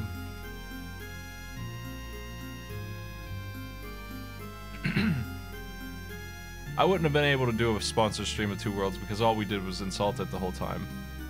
So, I haven't played a sponsor stream that you know what? There was one that I just hated. It was called Elo Hell. I just did not have a good time with that one at all. That was not good. The Messenger was great. World of Tanks and what's the other one? Battleships, World of Warships. Those are fine. I always wanted to try those out. Loon's really into those. Rainbow Six's open world game was alright. I wasn't too into it. The Crew 2, I picked up because I wanted to co-op race and check that out, and I had Andy join me for that, I think. Pool Panic was amazing. Outpost Zero is a style of game that I never tried before, so I wanted to try it. Dauntless was, it was that Monster Hunter kind of game. It was pretty good. I'm still running down this list. The Hunter, man, I played so much. I'm ready for your moves, so we can go ahead and start this battle. The Hunter Call of the Wild, I kept playing the crap out of that after the end of it. Pillars of Eternity was really hard for me to pick up. I could see being into that game, I just needed to give it more time. Streets of Rogue I've played before. Then there's Neverwinter Nights Enhanced Edition, me and Maddie had a good time with that. Total War, I'm always into that kind of game when I can take the time to learn it. Sega Genesis Classics was my third one, and I got no problem with that, obviously. Here's your grid. Moonlighter I didn't get paid for because of an issue, and it sucked. I didn't get paid for that one, but that was a good indie game, and I'm going to play it again, too, on the Switch. And then there is Dark Souls Remastered, which, you know, Dark Souls Remastered, hell yeah. They gave it to me for free, and they let me play Dark Souls again, do another Dark Souls run. No questions asked, I did that. That was my first one. So yeah, that's all the bounties I've done. I passed on a lot of them because that list is a list full of games that I enjoyed, and I knew I would. It's like a 90% success rate on games that I've done bounties for.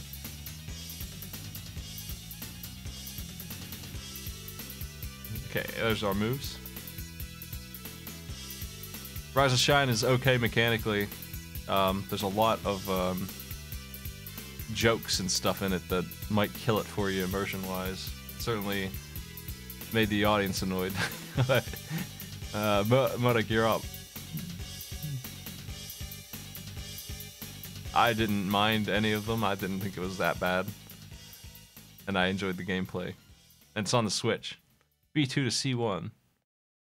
But there's things like the Duck Hunt dogs in there, and you can shoot them if you want. There's a Mario Palace with all the Mario characters hanging around for a minute. Just as a quick one-off thing. Like, it's stuff like that is in the game. If you don't mind that kind of thing, or if you like that kind of thing, then you won't have any trouble with the game, because I think the game itself is sound. That's really the biggest issue, is that it has references in its F6 to E7. That's a weird qualifier to make, but that's the issue everyone had with it, was that it had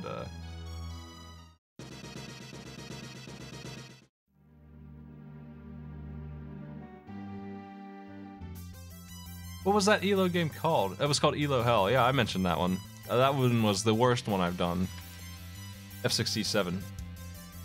The worst thing about that one, it was just not ready. Have you given me a move, Shalati? Oh, there you go. F2 to G3. That was a really hard one to do because there was no content for me to explore. It was a matchmaking kind of game, and there was no matchmaking to be had. It was way too unfinished. Oh, my bad. I didn't see the auto mod do it because I don't have the chat open per se. I mean, looking at OBS. For reasons of, it's easier to read the grid that way. I look at the OBS and I see the grid instead of the game itself.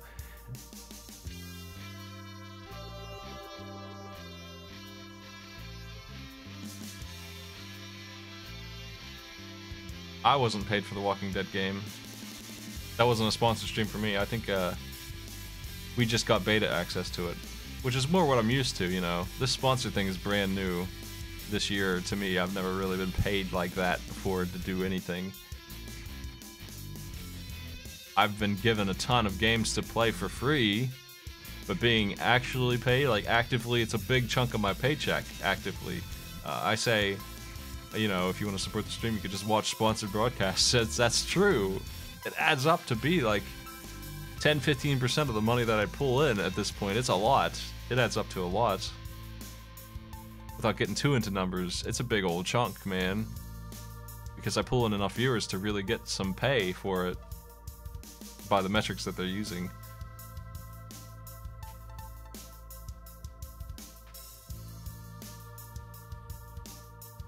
I've never been paid like that before for the bounty thing is really nice. But yeah, I've only been doing the kind of games I would probably broadcast anyway.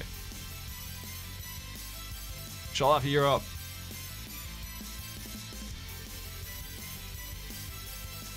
We had our first blood attack there up on blue versus yellow.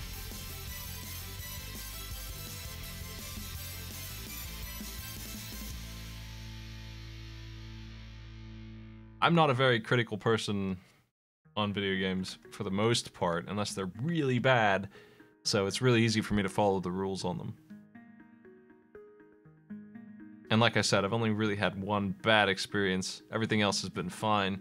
There was a little issue with Dark Souls, the very first one I did, and I didn't get paid for the second one because of a hiccup on Twitch, where the servers died while I was doing it, and it takes the first hour of the broadcast. And during that first hour where Twitch was not working right, I accidentally decided that that was when my bounty should start, and then their servers went down, and I was like, I had like less than 50 viewers and I didn't get paid. That's what happened on that one. It sucked. But they changed their system since then. That was an extremely beta, and they don't do that way anymore. So it's enhanced since then, and that can't happen anymore.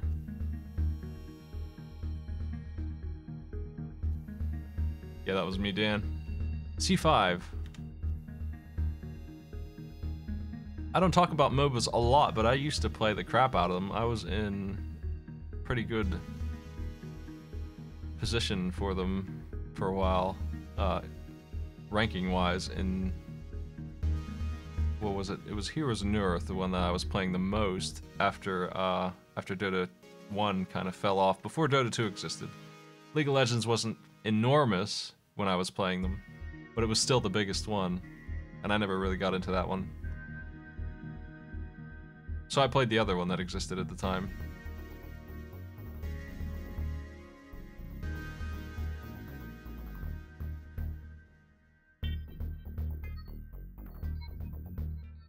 You missed the sign-ups, Vizzy, I'm sorry.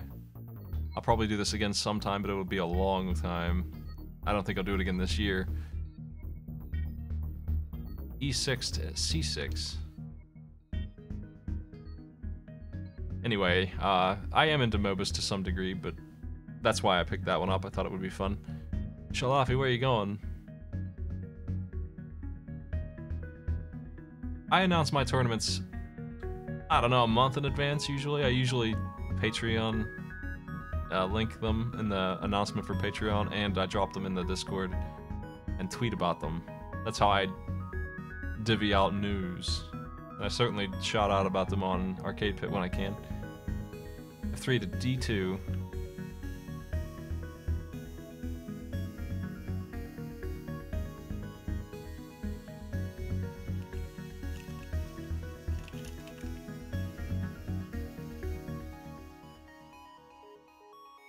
Radical Heights was not was not sponsored.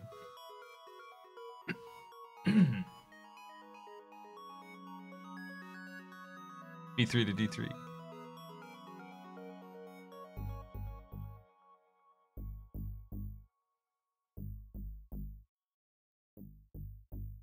DW, your choice on movement here. You must jump.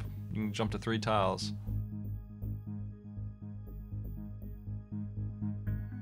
B5. Selection made.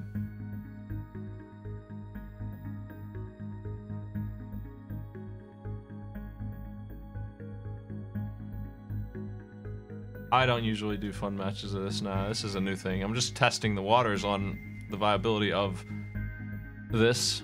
One thing I've always liked to do on my channel, I've always tried to figure out ways to interact with the audience that are new and different. And my show is an offspring of that, to some extent. E7 to C7. Trying to figure out something unique to do with this. And I felt like this was an easy way to involve audience participation. Where are you going, Green? What would you like to do now?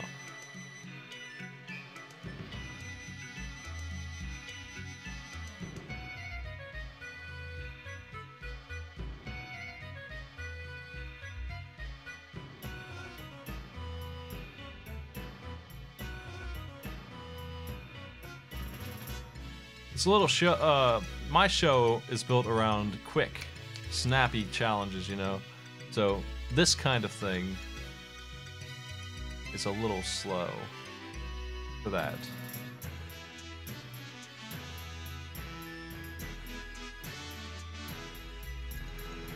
If you're asking me if it's alright to spam YouTube links, then not really. C1 to B3. Not without a good reason to, unless it's relevant.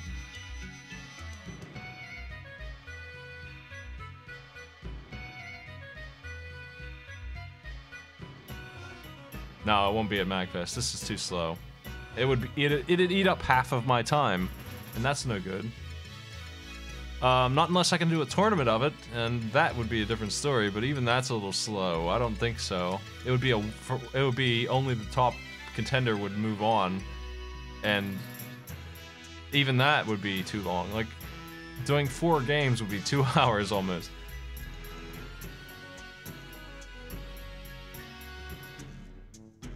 I would put a 5-second timer on this, and that would maybe move it faster. D3 to C4. DW, you've been eliminated. I'm sorry. That means it's Chance's turn to move.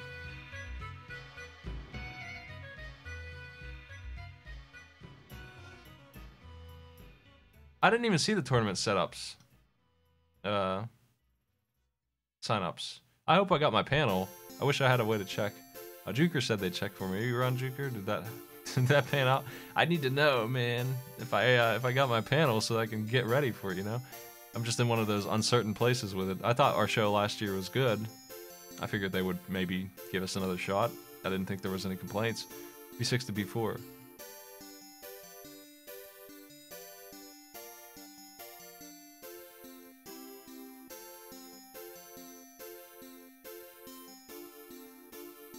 I don't even know if I have my MagFest panel, let alone what games I'll bring for it quite yet.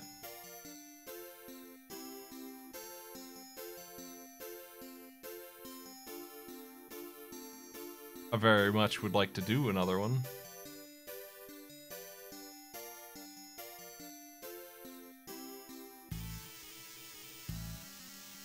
Shall I be moving to C1?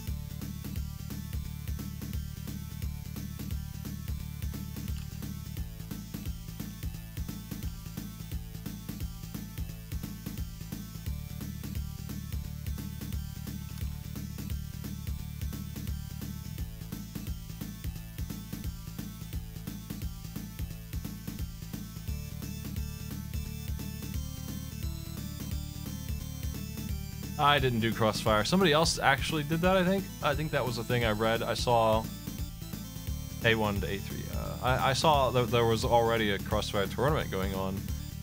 So, somebody stole my idea? No, somebody else organized that. I didn't really have a chance to get a lot done at MagFest this year.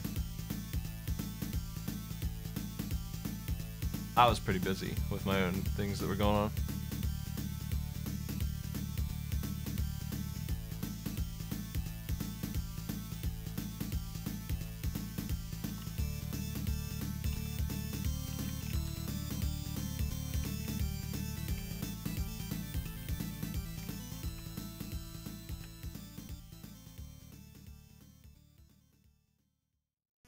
I'm pretty sure there was a Crossfire tournament this year. That's what I'm saying, is this year they had one.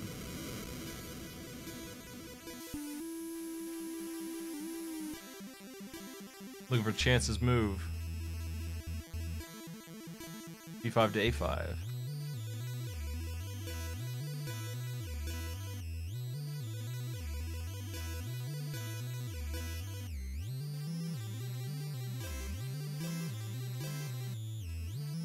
I've got Crossfire boards. I could bring them.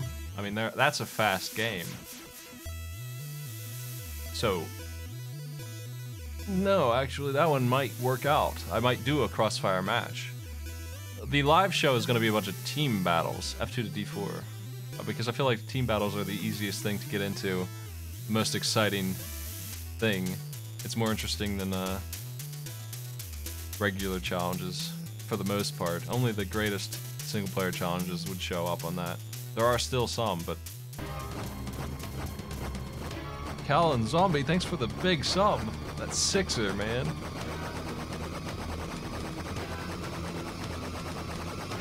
I'm definitely bringing cars.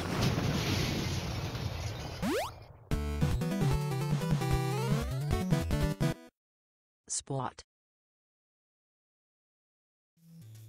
I'll be spending some time worrying about how to make cars more difficult for the players.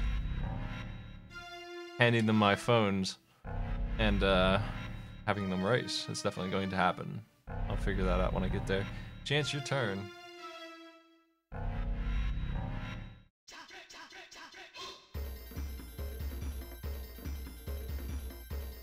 E3 to D5.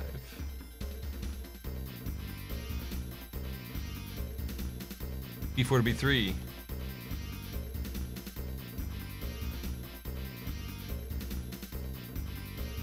Chance. No.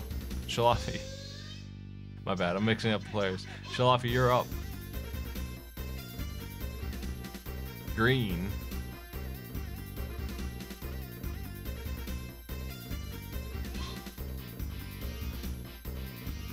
There is a BattleBots sort of remote controlled thing. It's not very expensive, but I feel like that would create a mess that they would not appreciate me bringing.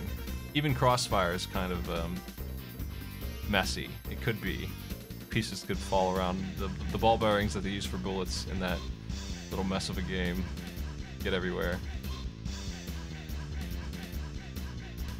E4 chosen. Modik, you have 2 pieces to use here. What do you want to do?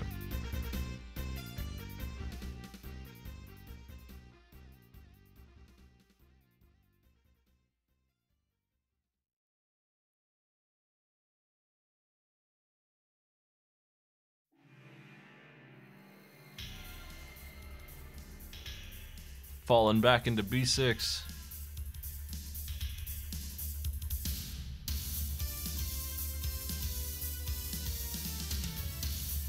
We could do a live AI arena sort of thing.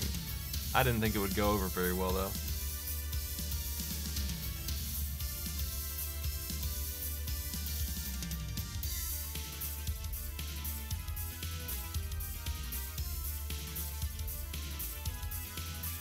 Do you think I should do a live spot tournament, Proton John? Is that what you're telling me? Is that I should bring 4 laptops and set up a... Well, I could just get 4 NES carts of this. I bet. I bet it's not that expensive to get 3 more. F6 to E5.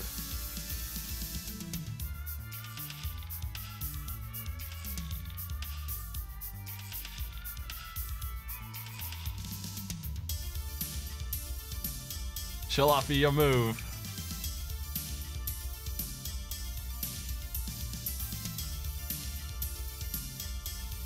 That'd be 2019 spot meta.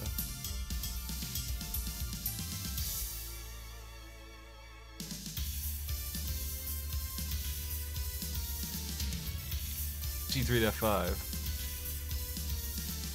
Hey, you get real prizes for winning that one. I mean, sometimes, honestly, it's kind of random that I just decide that a tournament is worthy of giving prizes out, but I usually do give prizes out for winning these too. Here in like a month, when we have the end results of this tournament, I probably will give out a $20 Humble Bundle or something like that to the top 3. I usually do that kind of stuff, so you get that similar prize for winning stuff at MagFest. You get to go shopping with their bucks. C7 to E6.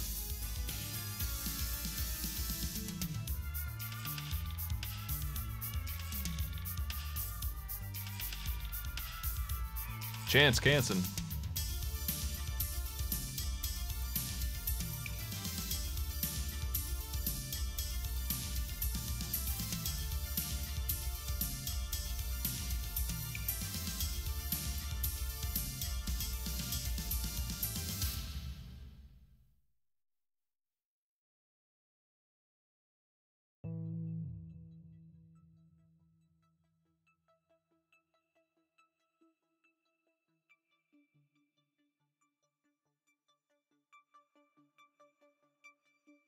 D4 to E3.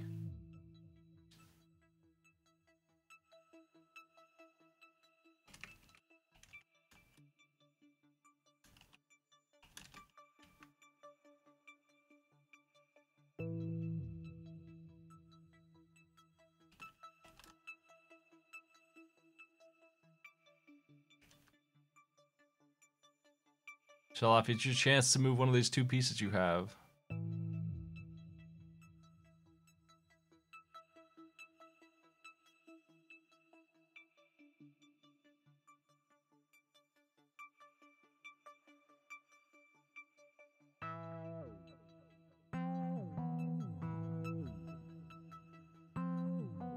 C1 to E2. Well, as soon as I confirm that my dang panel's happening, that's really my primary concern. Doing a tournament on top of it is no big deal. I have plenty of time while I'm there. I got plenty of spare time. I'm not really into much when I'm there. I'm usually playing pinball for 4 days and hanging out and meeting people. That's what I do at these things. D5 to D6. So I certainly would be able to run a tournament. I think the time to sign up for that kind of stuff is over, though. Unless I'm mistaken.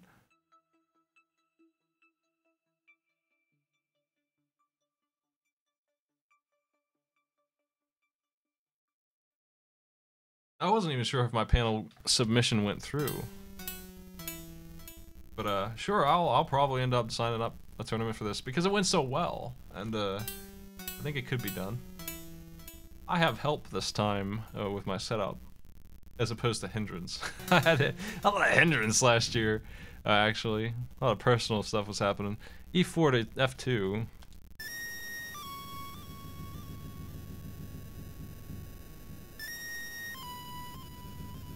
Genesis First of Samurai Shodown music is not something I really want on my playlist. I'm gonna check it out real quick and maybe remove all of it.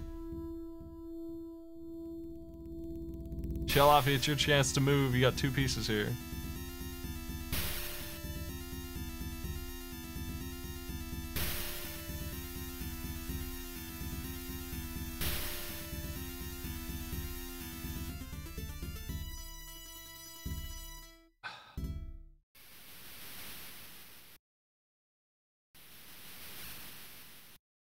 D3 to E4. Grabbing a big old bundle there, wow.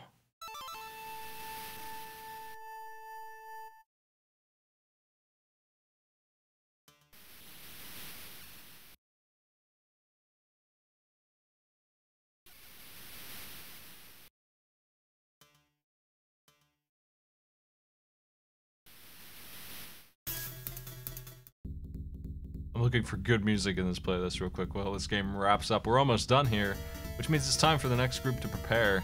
That is Group J, Kaon, Tigeran, Aircat, and Ice Bear Cerno.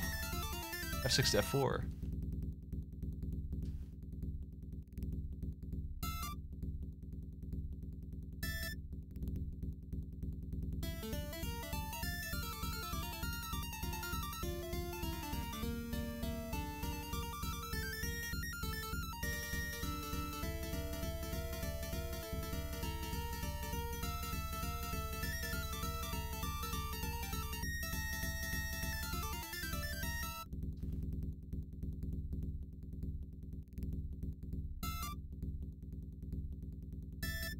Chance Ganson.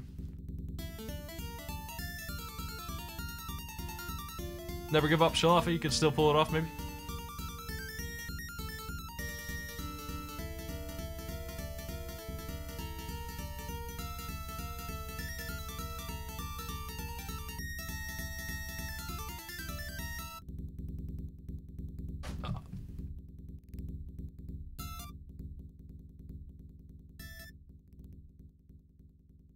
C1 to D2. C1. You mean C2 to... I can't figure out what you want me to do, actually. Okay. C2 to C1. Alright, that makes more sense. Shalafi, it's your turn. You got 3 pieces, they all can move. They all can move. What do you want to do?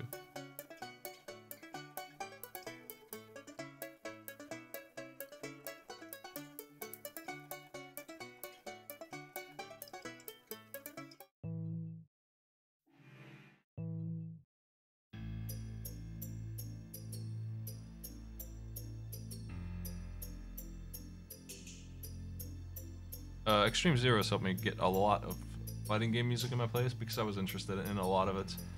And like this game here, this is a fine soundtrack, but then there's there's like the Game Boy Samurai Showdown and stuff like that in there as well. He's got a huge list of tracks, and I'm not into a lot of them.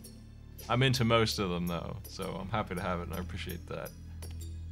To help sorting those out.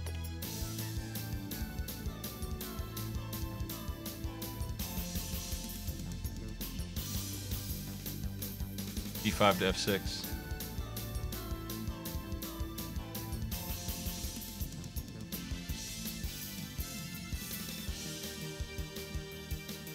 Modic, it's your turn.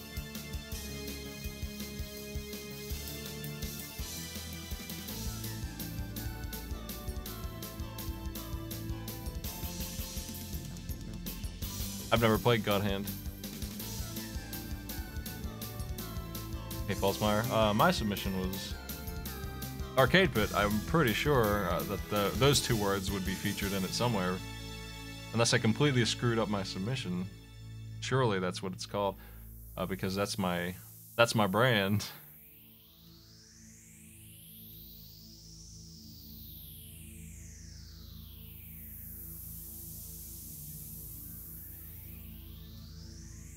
Same show I did this year at the start of January here. We did that show. It's just my Sunday show. More or less. It's really easy for us to convert. Surprisingly easy to convert into a live show, what we do online every week. When you have as much content as I do, I can just pick at the litter all of my challenges and get 2 or 3 hours worth of stuff out of it, and then we easily roll that into 1 hour of actual content.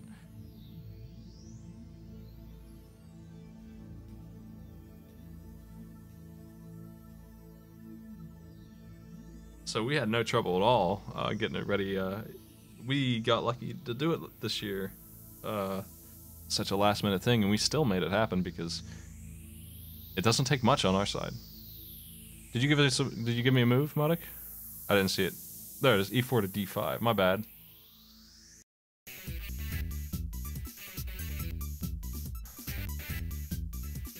Chance, you're up.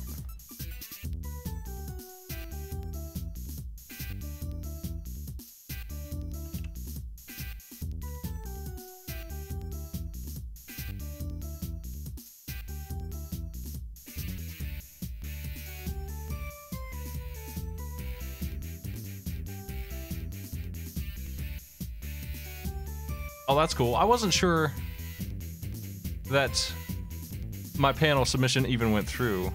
That's really what my biggest concern was, is that, you know, it went through. But I appreciate the heads up. Thanks a lot.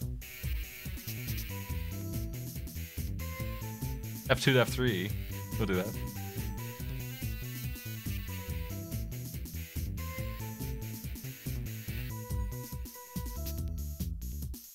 I really appreciate that information. Thanks a lot.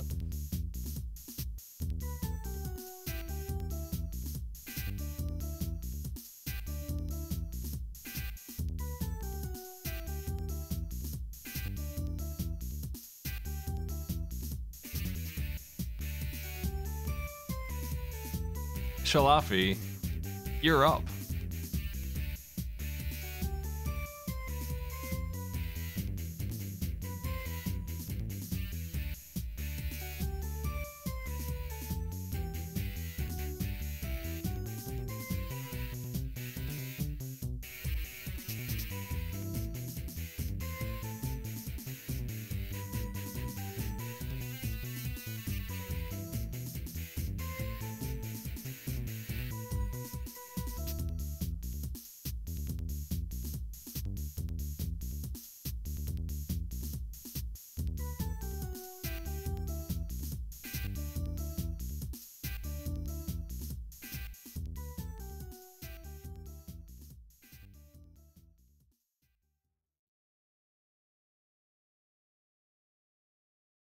Shalafi D3 to E1. I have to edit some footage together. Oh, that's good to hear, False Mike. Thanks a lot.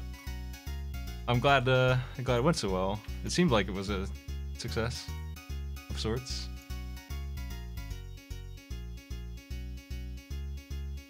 I do have footage of my perspective. Like the MagFest people uploaded theirs to their YouTube channel, and you can find it there. They gave me permission to use that footage, and I have my own. I need to make a video from my point of view on the laptop that shows like what I see as, you know, it's the point of view that you usually see on Sunday nights. That point of view. So I have that, and I also have my own webcam that was recording there. So I have 2 cameras and that, and I need to sync the audio across them, and that's the only reason why it's not up on YouTube. Bit of work involved in that. I need to get that up, damn it, I need to get that made. I'll try and work on that. But you can see their version of it easily enough. It's on YouTube already. It's been on YouTube for months.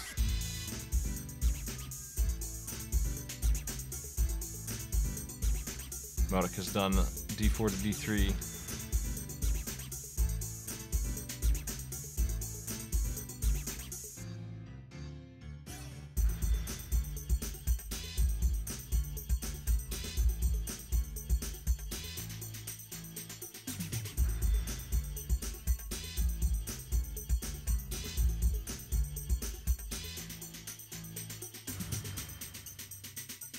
D4 to G5.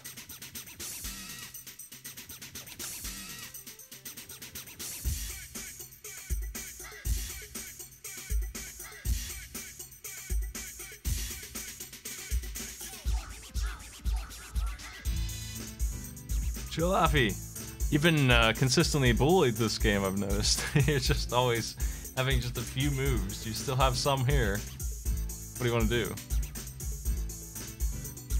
G7 to E7.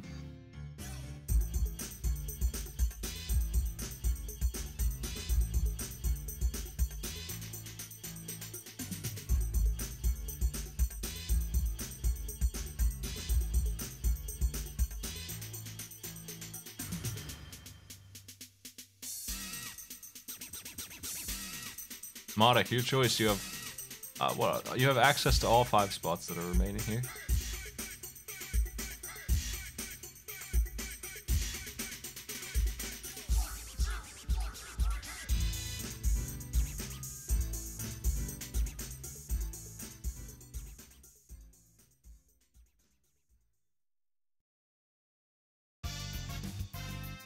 E2 to G3.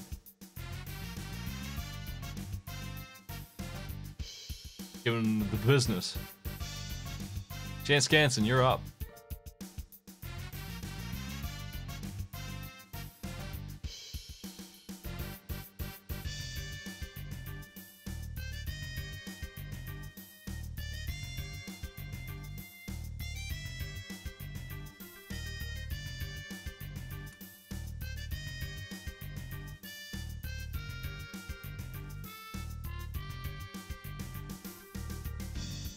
C1, E2.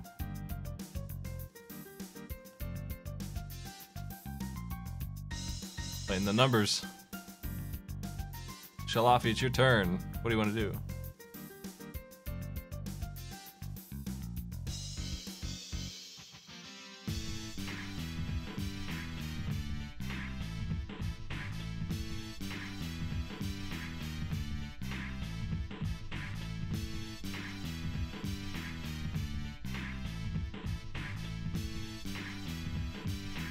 D6, T7. Your numbers are climbing back up there. Modik, you're up.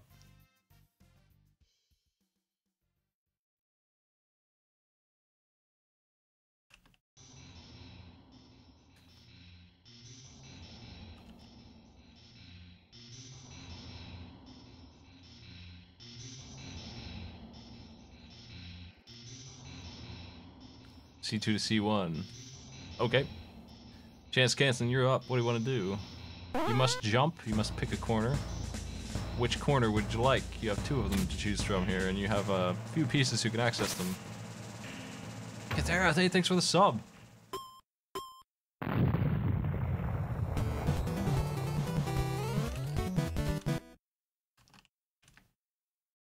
Spot.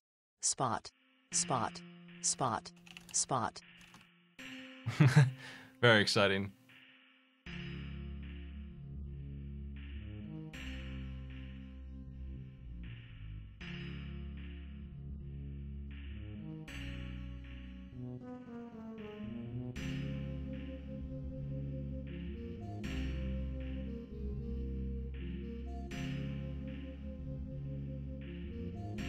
You have a move chance?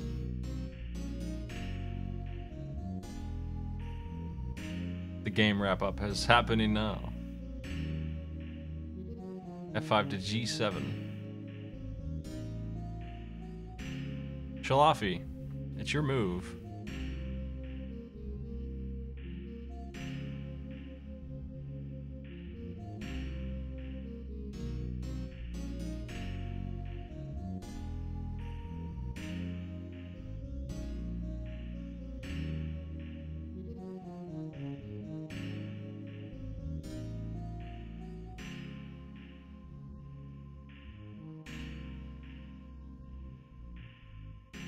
What would you like to do?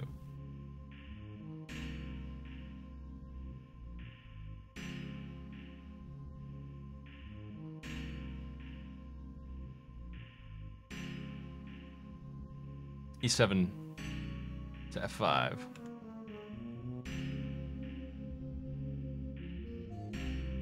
Interesting. Modik, you're up. You have a few moves here. What would you like to do? Shalafi chose to jump instead of walk, which leaves a hole that the other team may have to fill here.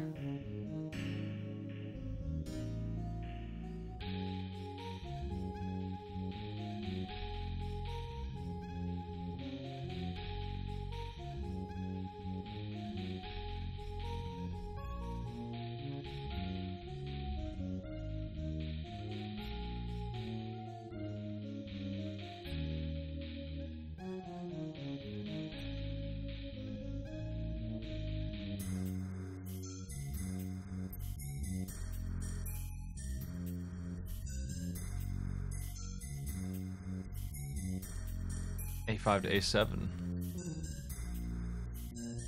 Grabbing that corner. Chance, you're up. What do you want to do? What's the move choice here?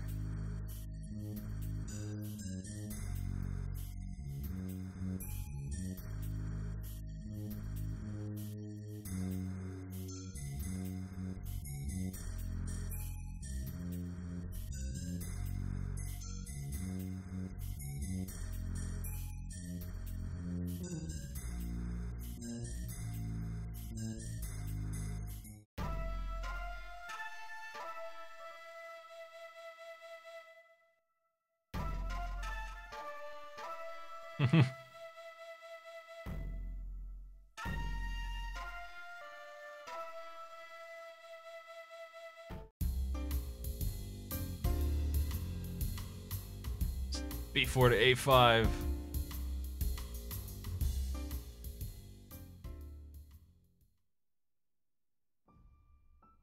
Shalafi, you can jump or walk. What do you want to do?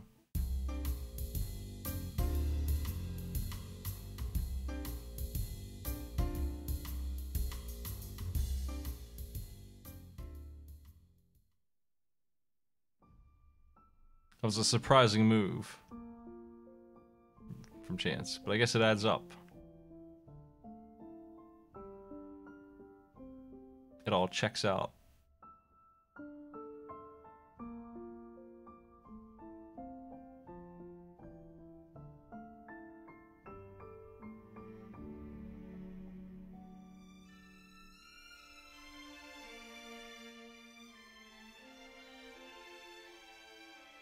C6 to E7.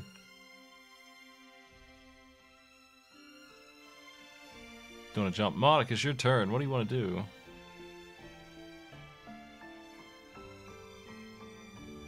2 squares left.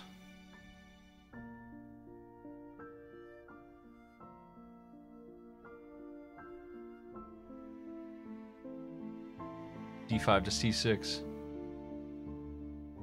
Grabbing a bundle. Chance, you must jump. With A3 or B3, what do we want to do?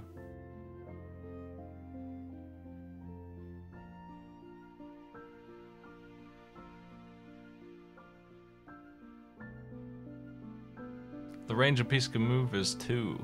2 tiles over from where it is. In any way. Which means they can go, if you're on A7, you can go like this. You can go B6, C6. That's a good move, that works. A6, B5. So A7 can move to all of these.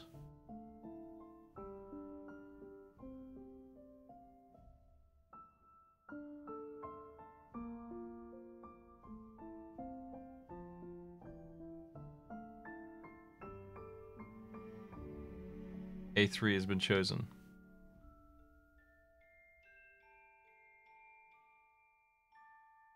Modic, you must jump. What piece would you like to use to do it?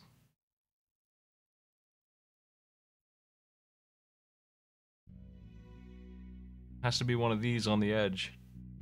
They all can reach.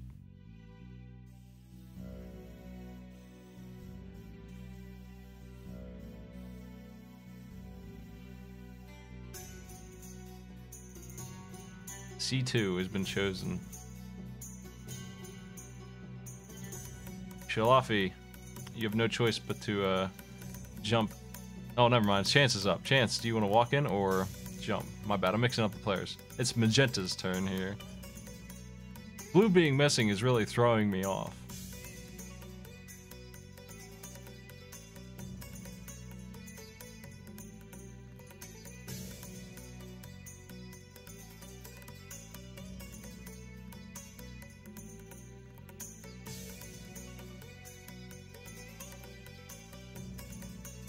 D3 to C2, the game is finished.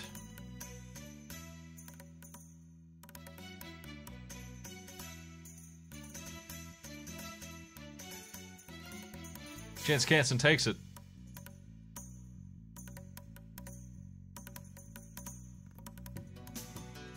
Chance with 3 wins.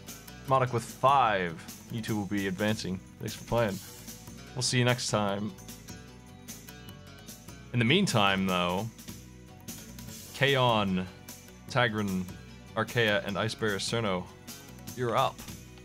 Let's get you ready to go.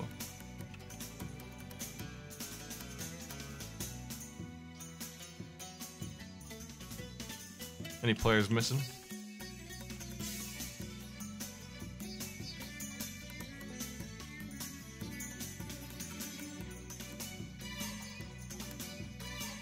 Archaea is first, Kaon is blue.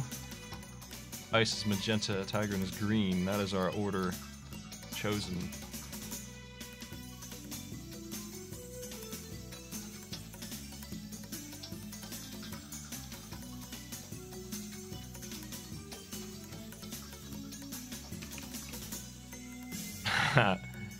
Well, you're in for a treat, Archaea. You're just going to be playing against 3 bots, it would appear. That'll be a fast game, huh? Good luck. Let's jump in. Okay, give me a move. We need this round to wrap up. We're not gonna wait any longer on the players that are missing. I know Kaon said they'd not be around, so.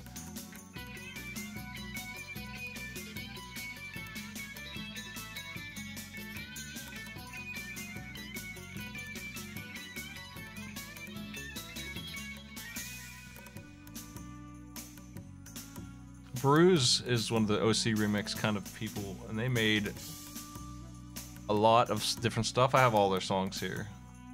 They're all available for download right on their webpage. If you're interested in this guy. I recognize the name from way back when. There's some Mega Man 9 remixes and stuff in here too, so it still makes some stuff fairly recently. There's a Marble Madness remix in here. I won't play that. Okay, it's your turn. Oh, sorry about the overlays. There they are.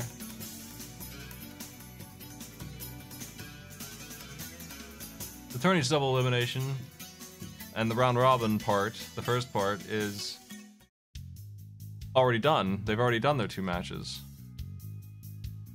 Round robin works differently than double elimination.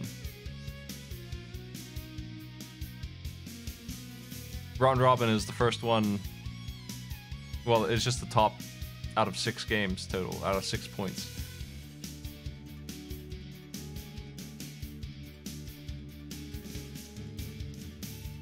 So no, the people who have been eliminated are out, because that's how round robin works.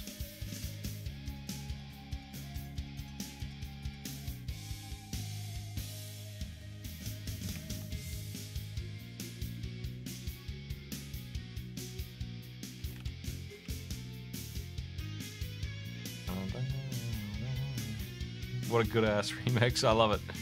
There's not very many Marble Madness remixes around. C1 to D2.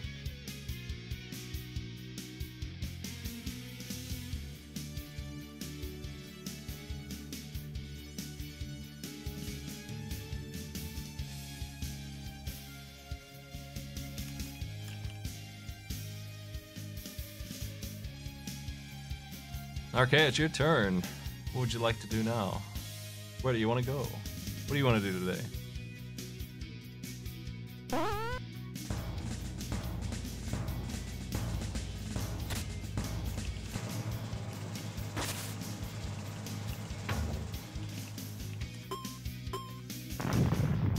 C1 to E2.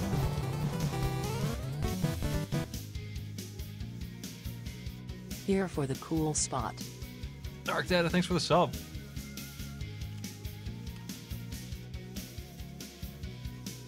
Ooh, that's what I figured Magenta would be doing.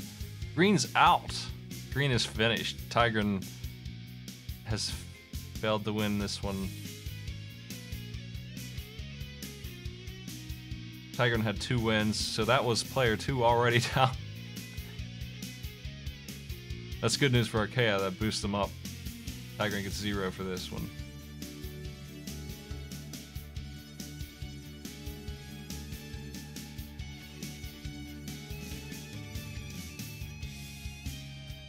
What do you want to do, Yellow? Archaea, what's your move?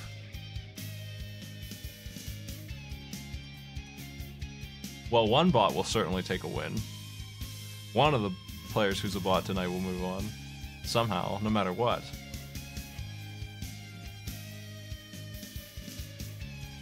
I'd hate to see him tie.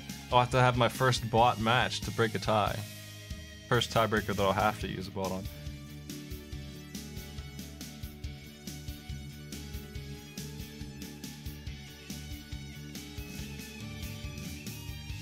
I believe Kaon is moving on because they already have 4 wins with that defeat of that bot that has just lost. Archaea, it's your choice on movement. What do you want to do?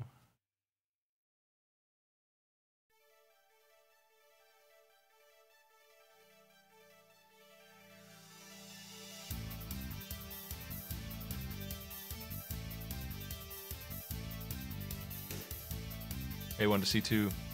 A big play.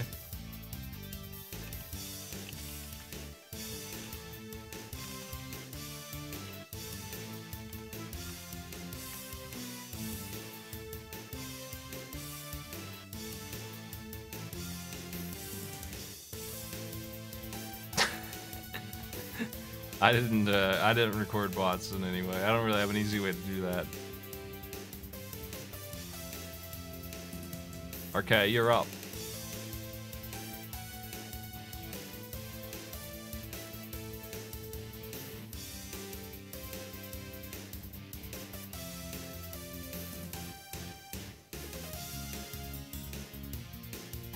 B2 to C1.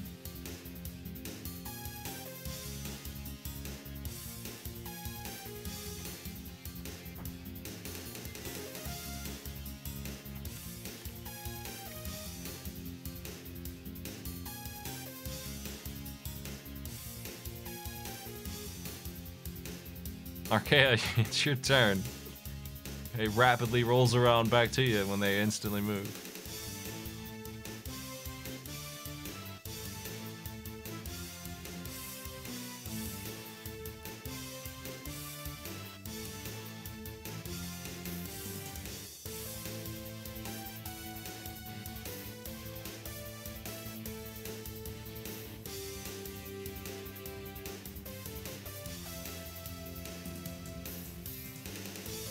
F3 to G3.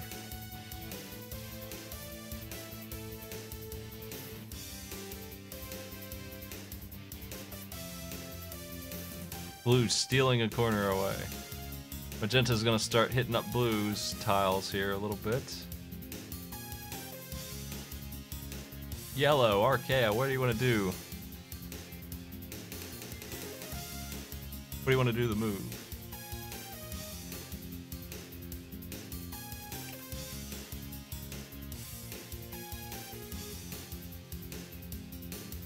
I expect this game will wrap up rather fast, so Bob Jr., Chromillion, Wobbly, and Dismas, the final group to play in round 1 with your match coming up. That's it.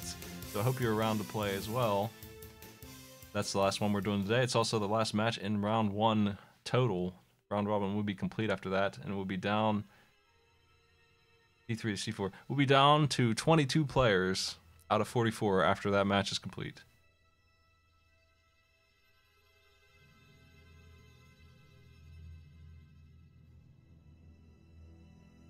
And then next Friday, we will resume spot round 2 with a nasty board. When I'm calling this one a friendly, regular board, the ring is a good idea of the kind of board I'll be switching to. I'm gonna completely shift the way the game plays with the new board design. We're gonna work on something. Every round we'll have a new board.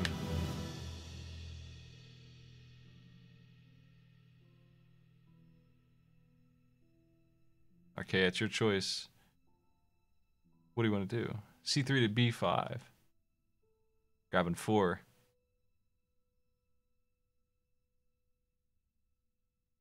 Kaon's going to be moving to C3. Yes, it will. There it is. Magenta's turn. Big strike for Magenta.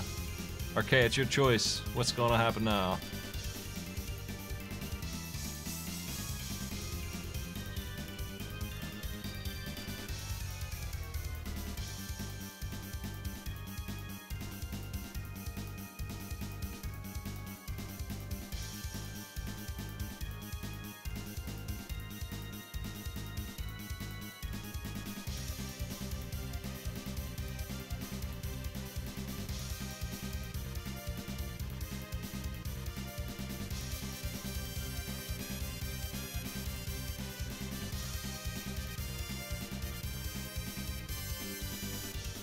B6 to A5.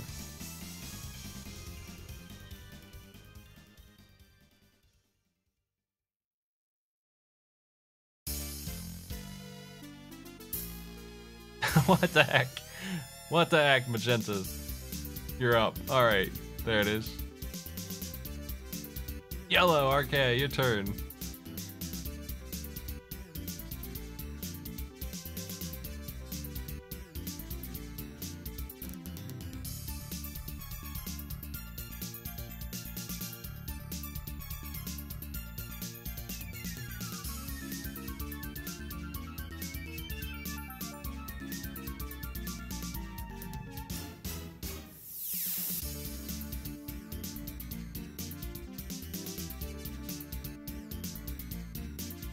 Got a preference? I think you're the first one to play against 3 bots.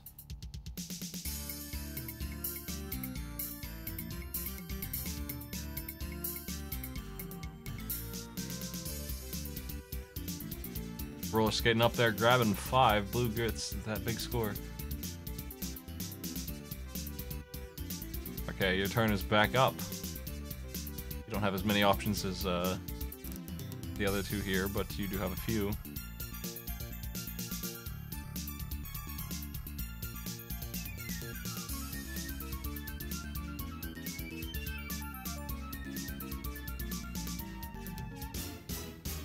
E3 to E4.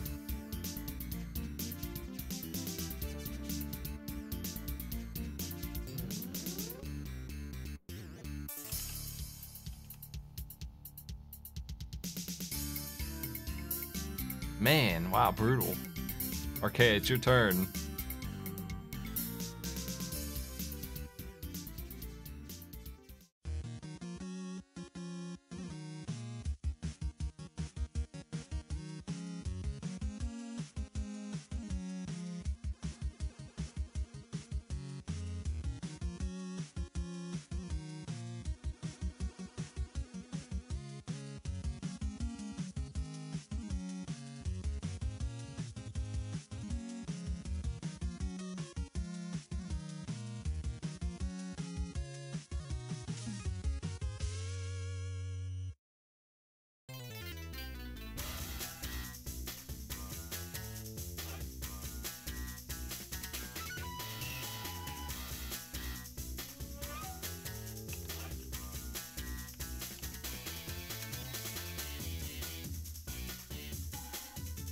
G3 to F4.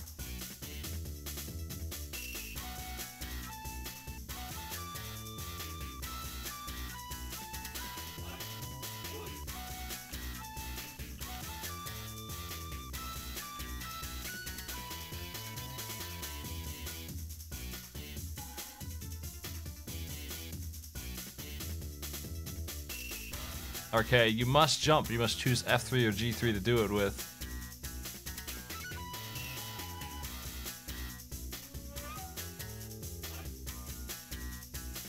What's the choice?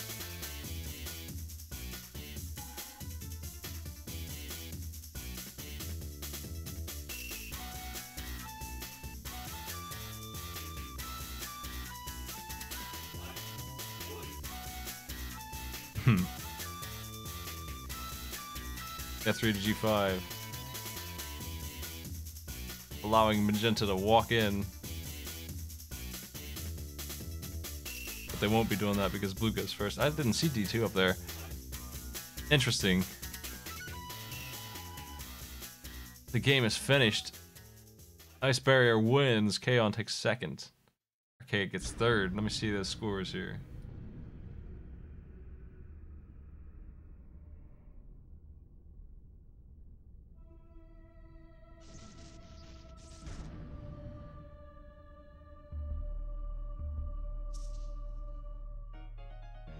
Archaea will be advancing.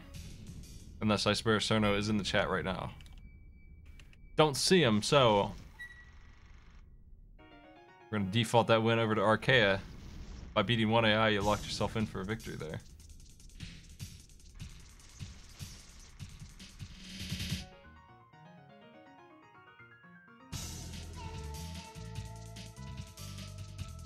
Bob Jr. Promillion. Wobbly. Dismiss.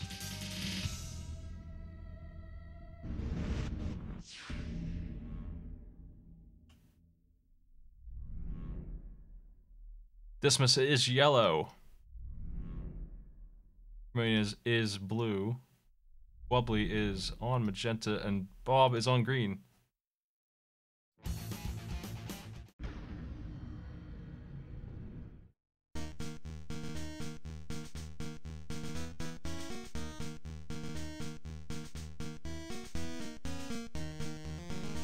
Cerno won, but didn't get enough points to move on.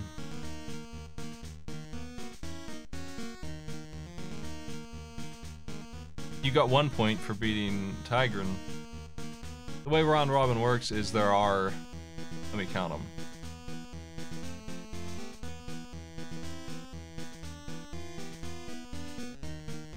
There are 12 wins and 12 losses, right. 24 points to go around. There's 12 wins, so there's 12 points. Each win against another player in one-on-one is a point. Technically one-on-one, but not really. The way we're doing it is, did you beat this player in that game? In these 2 games? So, ultimately Kaon walks away with 4 wins and 2 losses. Okay, you had 3 and 3. Ice Bear Cerno had 3 and 3. The Tigran had 2. Because you tied for 3 and 3 with Cerno, and they're not here to tiebreak, you win the tiebreaker match by default. So that puts you in to advance. I believe all these players are here. Am I wrong in that? Bob Jr., Wobbly, Dismiss, and Chromillion. I believe they all said they were here. I think I saw them all.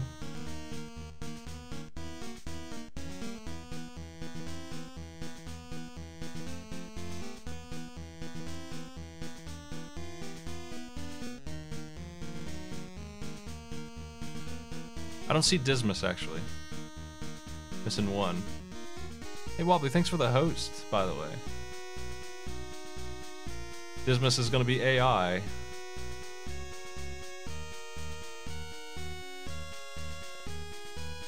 The game is afoot. Chromillion, you're up first. Give us a move.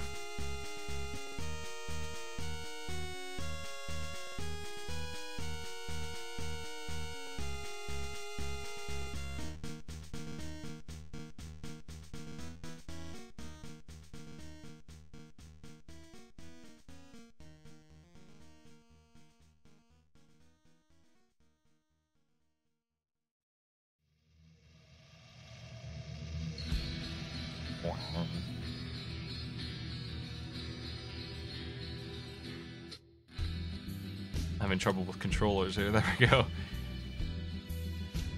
And Bubbly's moved G7 to F6. Bob Jr., you're up.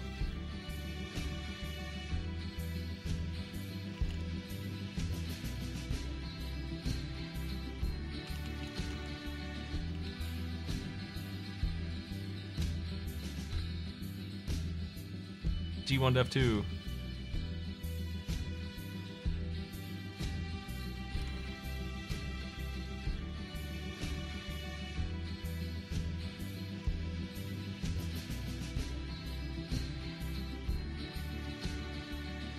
B6 to C5.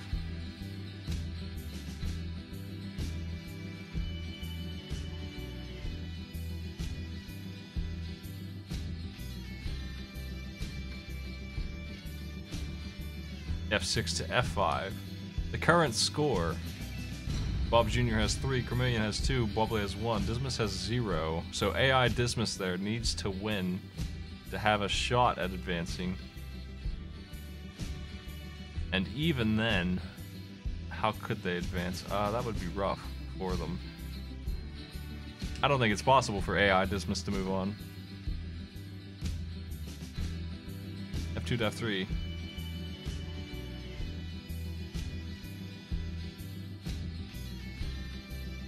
Because Dismas is 0 and 3, it's just the wrong thing for them. If they're a human, they could tiebreak theoretically for second place, but I don't know that there's a way for it to work out for them. C5 to B4.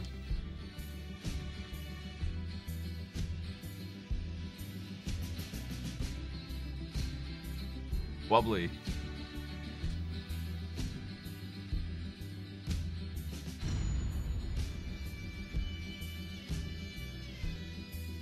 F5 to G3.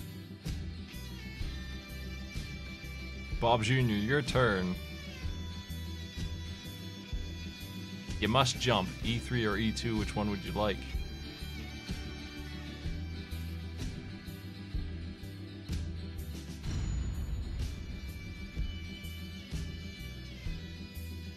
I've noticed the green gets ganged up on this board a lot. Perpetually in trouble at the start. Just seems like the way it goes. Chromillion, your turn.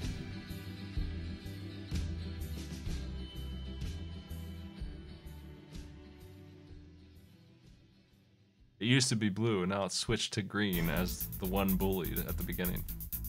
B4 to A3. Wobbly on pink. Your choice. G3 to E3. Bob, where you going?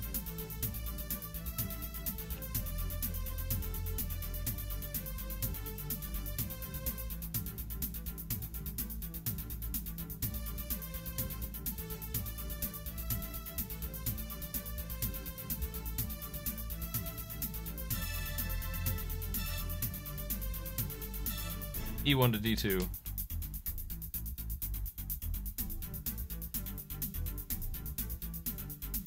AI Dismas has come out of his hole to do that move there. Chromillion, you're up. Where are you going? This is such a scattered board so far. Full of pits for everybody.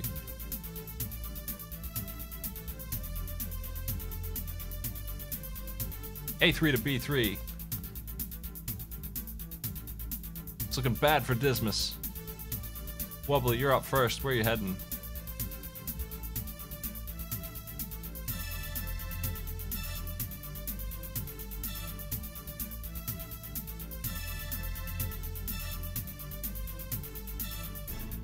F3 to D3. Dismas is defeated. Dismas lies dead. Completely wiped out. A total score of 0 and 6 for Dismas.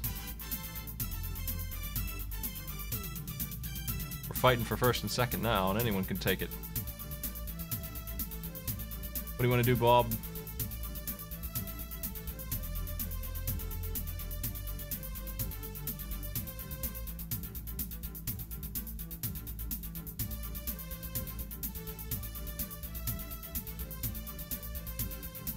C1 to C2, a big old chunk for Bob jumping up that board. Chameleon, it's now your turn. You are now player one. What do you want to do?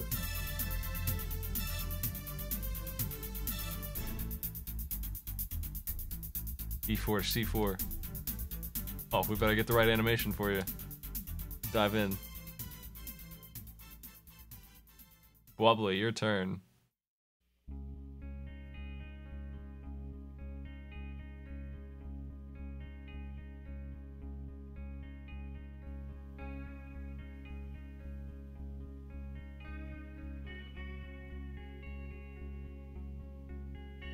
E3 to D4.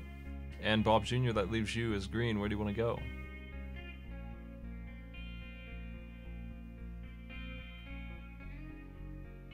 The board is half full. Spot for the night is rounding out, man. E1 to F3. We'll be able to open projections on the double elimination board soon. The final stage.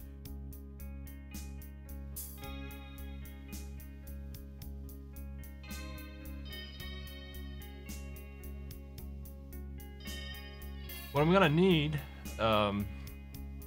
it's gonna be a bit more complicated to group in the next phase, but we'll talk about that when we get there. B6 to D5.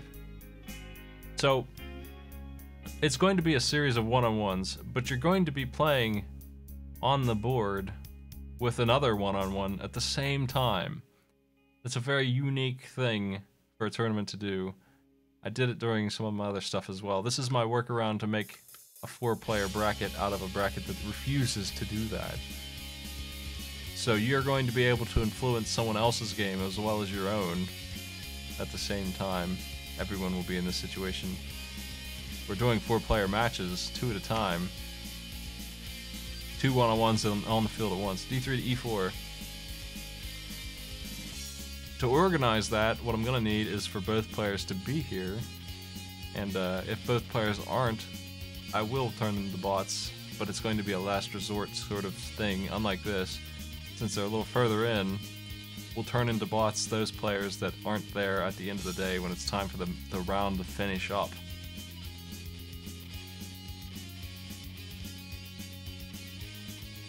And if I have to have an AI arena match with it, then I will do it. It's either that or do a bunch of one-on-ones, and I'm not prone to do that. It's not as entertaining. That's how I always have handled these. I always do 2 one-on-ones at the same time. It's just that in this game, they actively fight everyone, and it's not a real one-on-one when you do it that way. I could just run 2 boards at once, but I ain't doing that either. I think this is the way to go. I think it's an interesting way to do it.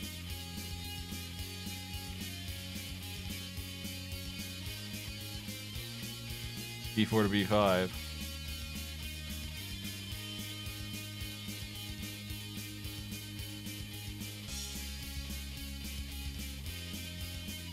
Wobbly.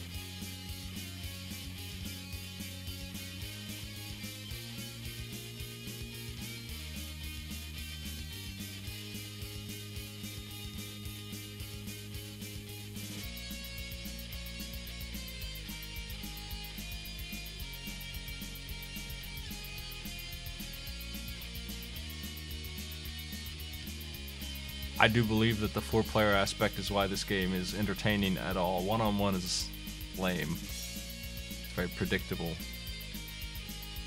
It's because you can't really control the other players that the strategy in this becomes a mess. It's so hard to predict and read that far ahead when there's that many other moves going on. That's why. C3 to C3 to okay, C3 to A5.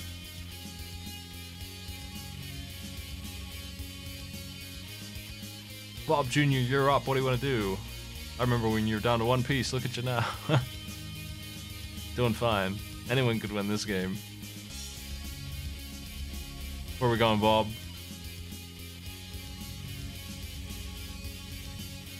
C2 to C3, grabbing 5 and 1. Chameleon, your turn.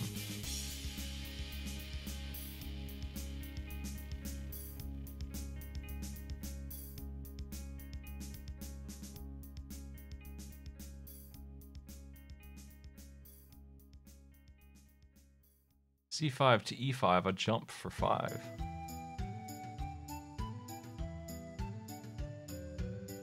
Wobbly.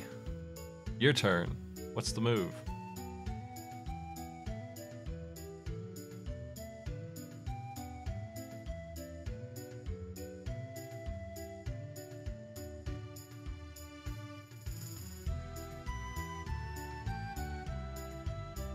G7 to F5.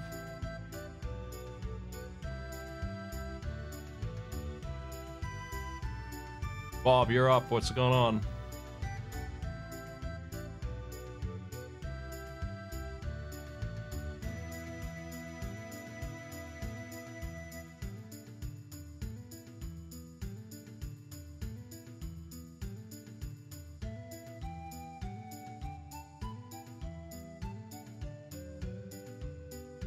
I want to finish Wild Arms, man.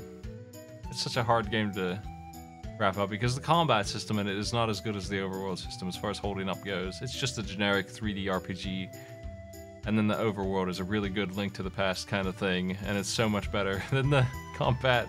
I want to finish it, but it's just a turn-based RPG at its core. I would need some good guests for that one to do that. C4 to C5.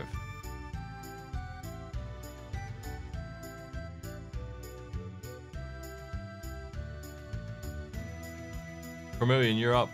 You have two choices here for movement from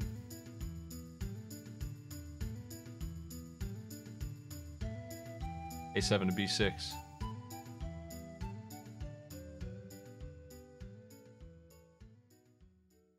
I like the plot and all that, you know, it's just some RPGs just don't hold up very well, and Wild Arms 1 on the PlayStation 1, I thought at the time that it rivaled FF7 in terms of quality. But to play it now, the combat system is so lame. It's so old. It's so clunky and bad looking. It was a very hard RPG too. Everything else about the game is so good. It's just that one thing, the main thing, the damn combat system. The dungeon exploration is leagues better than those other ones. FF7 holds up better than you think it does in a lot of ways. I would say FF7's plot is worse, and the dialogue and the... oh man. But the combat in it is pretty good still. I like it a lot, and I want more games like it. E5 to C7. C6. I can do C6. We caught it. Bob, you're up. I think FF7's combat is pretty good. It's a little too easy. It's too easy. That's the problem with FF7's combat. You don't really need to think about much that you do. You can just spam attack and still win most of the fights. Wild Arms is really hard. And also not that interesting.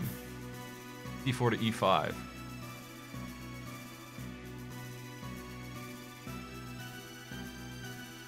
Man. Look at that board. Chromillion, you're up. You must jump to C7, and you can use A5 or A7 to do it. Give me a choice on those two tiles. I guess you can go to A1 if you would like to. I always seem to miss a move when I'm calling these choices out. A3 to A1 can be done. We're doing that move. Okay. Go to the corner.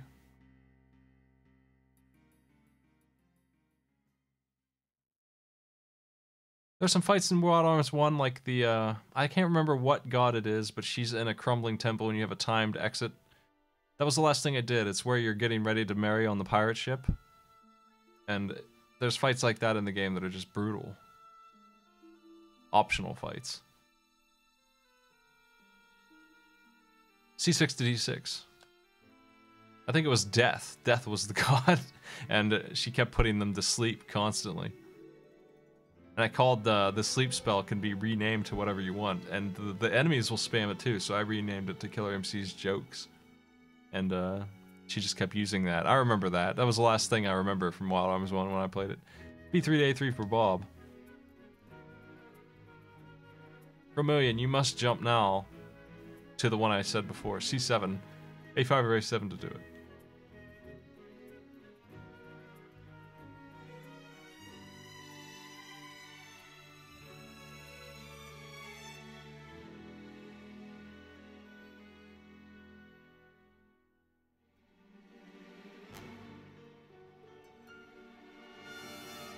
A7 goes to C7, hits a bunch of magenta tiles. Magenta's turn is up. Wobbly, where are you going?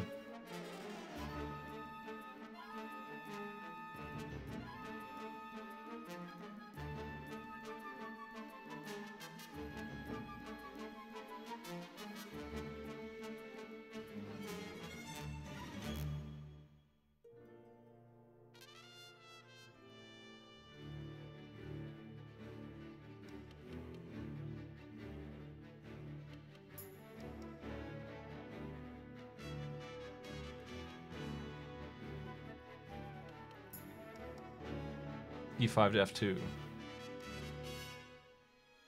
Can't reach. Too far.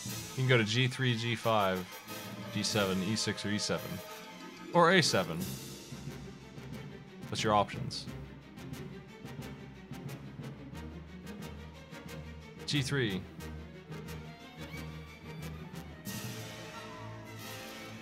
Vermilion, you're up. No, Bob's up. My bad. Bob, where are you going?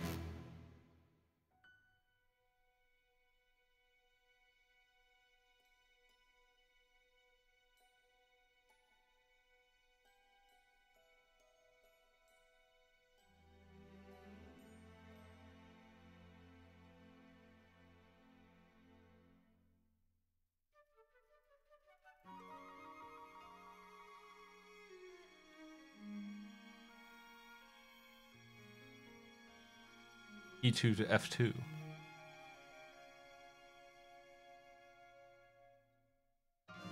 Sealing off the corner.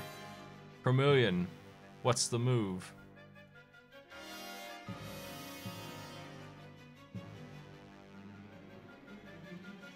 D6 to E5, grabbing a bundle.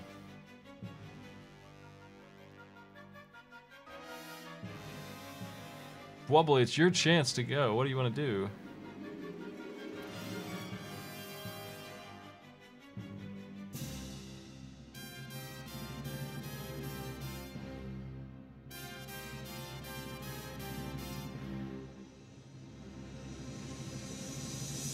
C5 to E6, grabbing a bundle yourself. Now it's Bob's turn. Bob seems to be getting a lot of these big shots.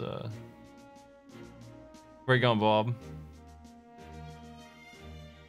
All your moves seem to involve a lot of destruction. I guess you have a few safe bets, too.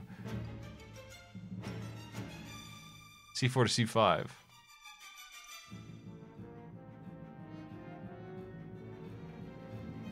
Vermilion, it's your turn.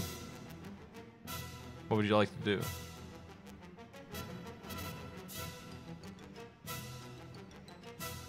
C7 to E7. Wobbly, give us a choice.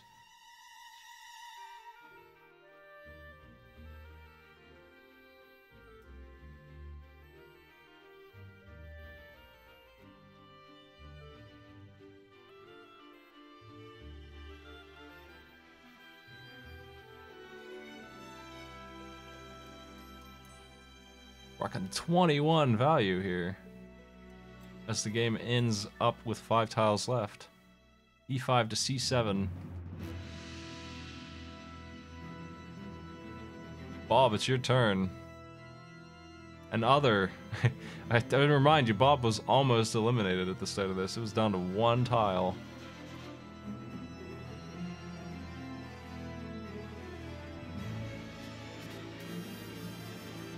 What are you up to, Bob? E5 to E5, just collecting heads here. Vermilion, it is your turn.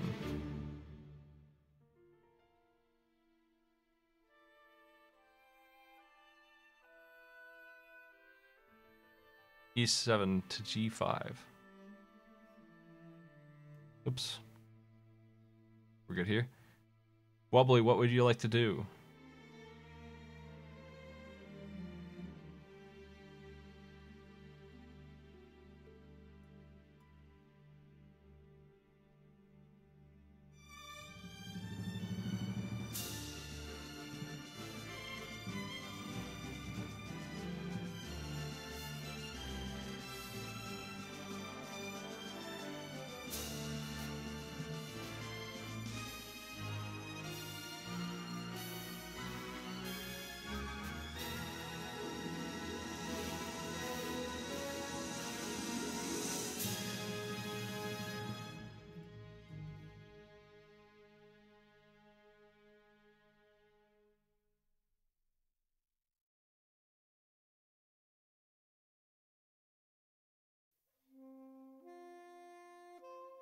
Wait on that wobbly call. What's the play?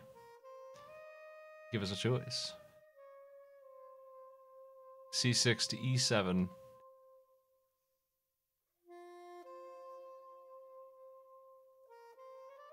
Bob, it's your turn. What are you gonna do?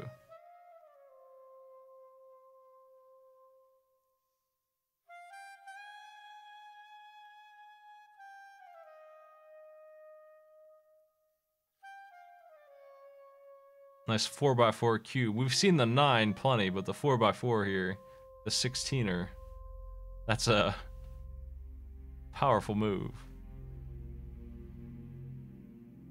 The battle for second place is what's going on at the moment, I think.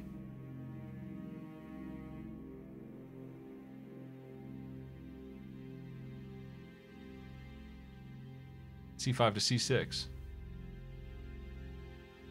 And second place could easily go either way. Depends on these last moves that are happening as we speak. Chromillion, what do you want to do? A5 to A7.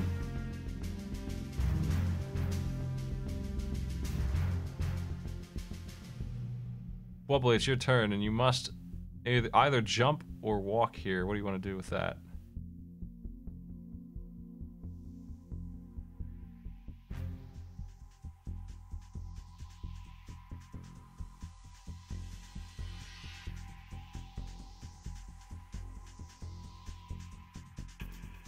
I mean, if Bob were trying to lose, a simple couple of moves would do it.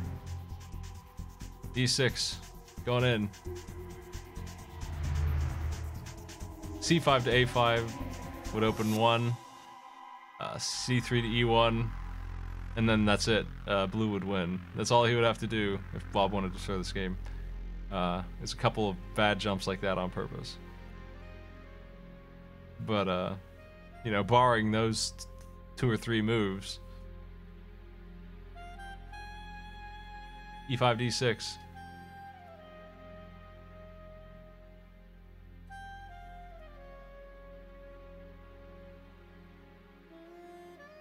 Chromillion, it's your turn.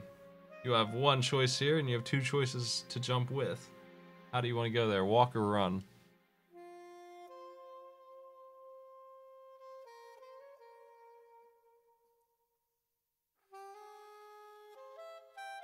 E7 to A5, doing the jump. Forcing Bob to jump there eventually. Maybe. Bob, what's your move?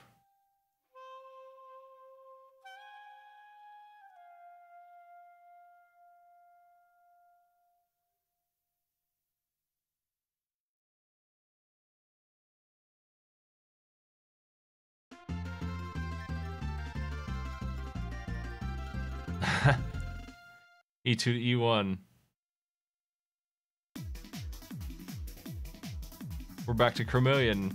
You have some options here to take A7. How do you want to do it?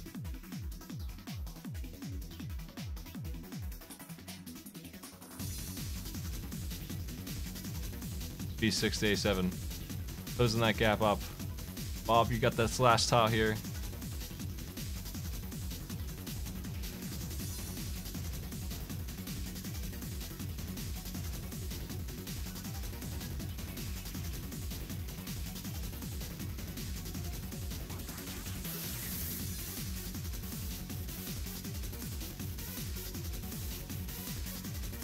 E1 to G1.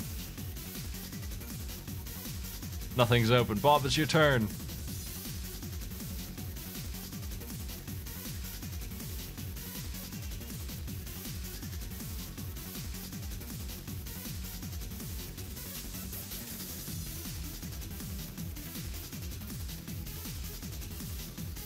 The game is finished.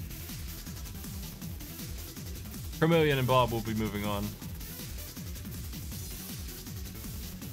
The final round is set. I am ending the bracket for group stage and starting the new one, final stage, double elimination brackets there. I will start accepting predictions as well.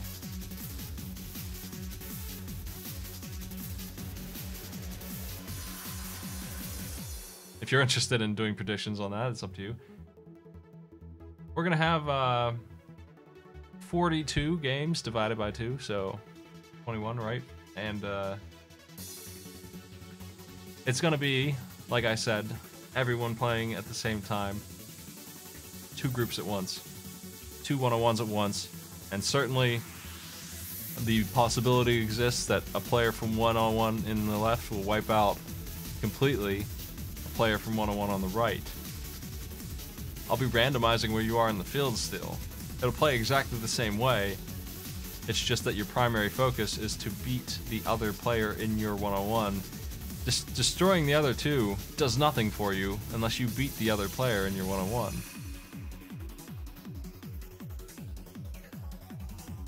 And if you're eliminated, we'll be going in the order that you're eliminated in. And if that means that green gets eliminated because they go last and they get ganged up on and they never got a chance to do their 3rd move, well, you know, that's just luck of the roll on where you were positioned and how things played out for you.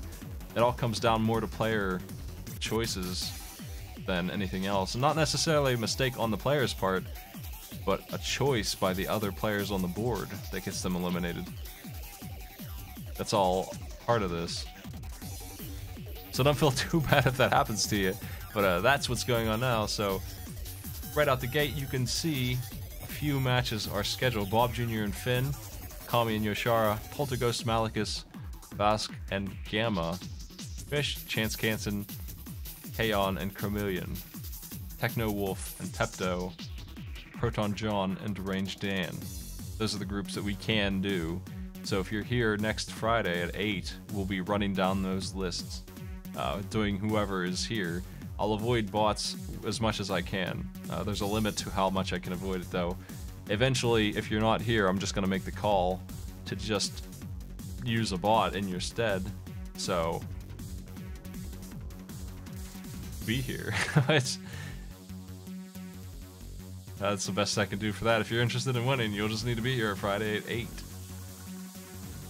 That's when we're doing the next round, round 1 of the double elimination. It is double elimination though, so this time directly double elimination. You'll be able to play in 2 more games.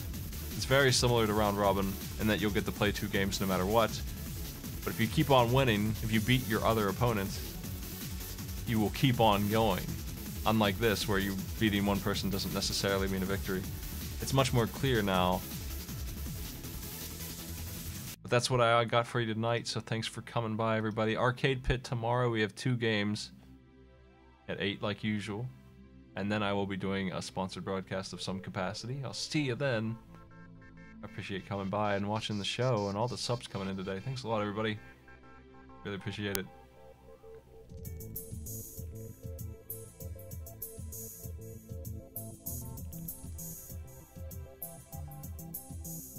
Author Blues is playing some real hot garbage. Bram Stoker's Dracula on hard. I'll host him over there. Take it easy, everybody.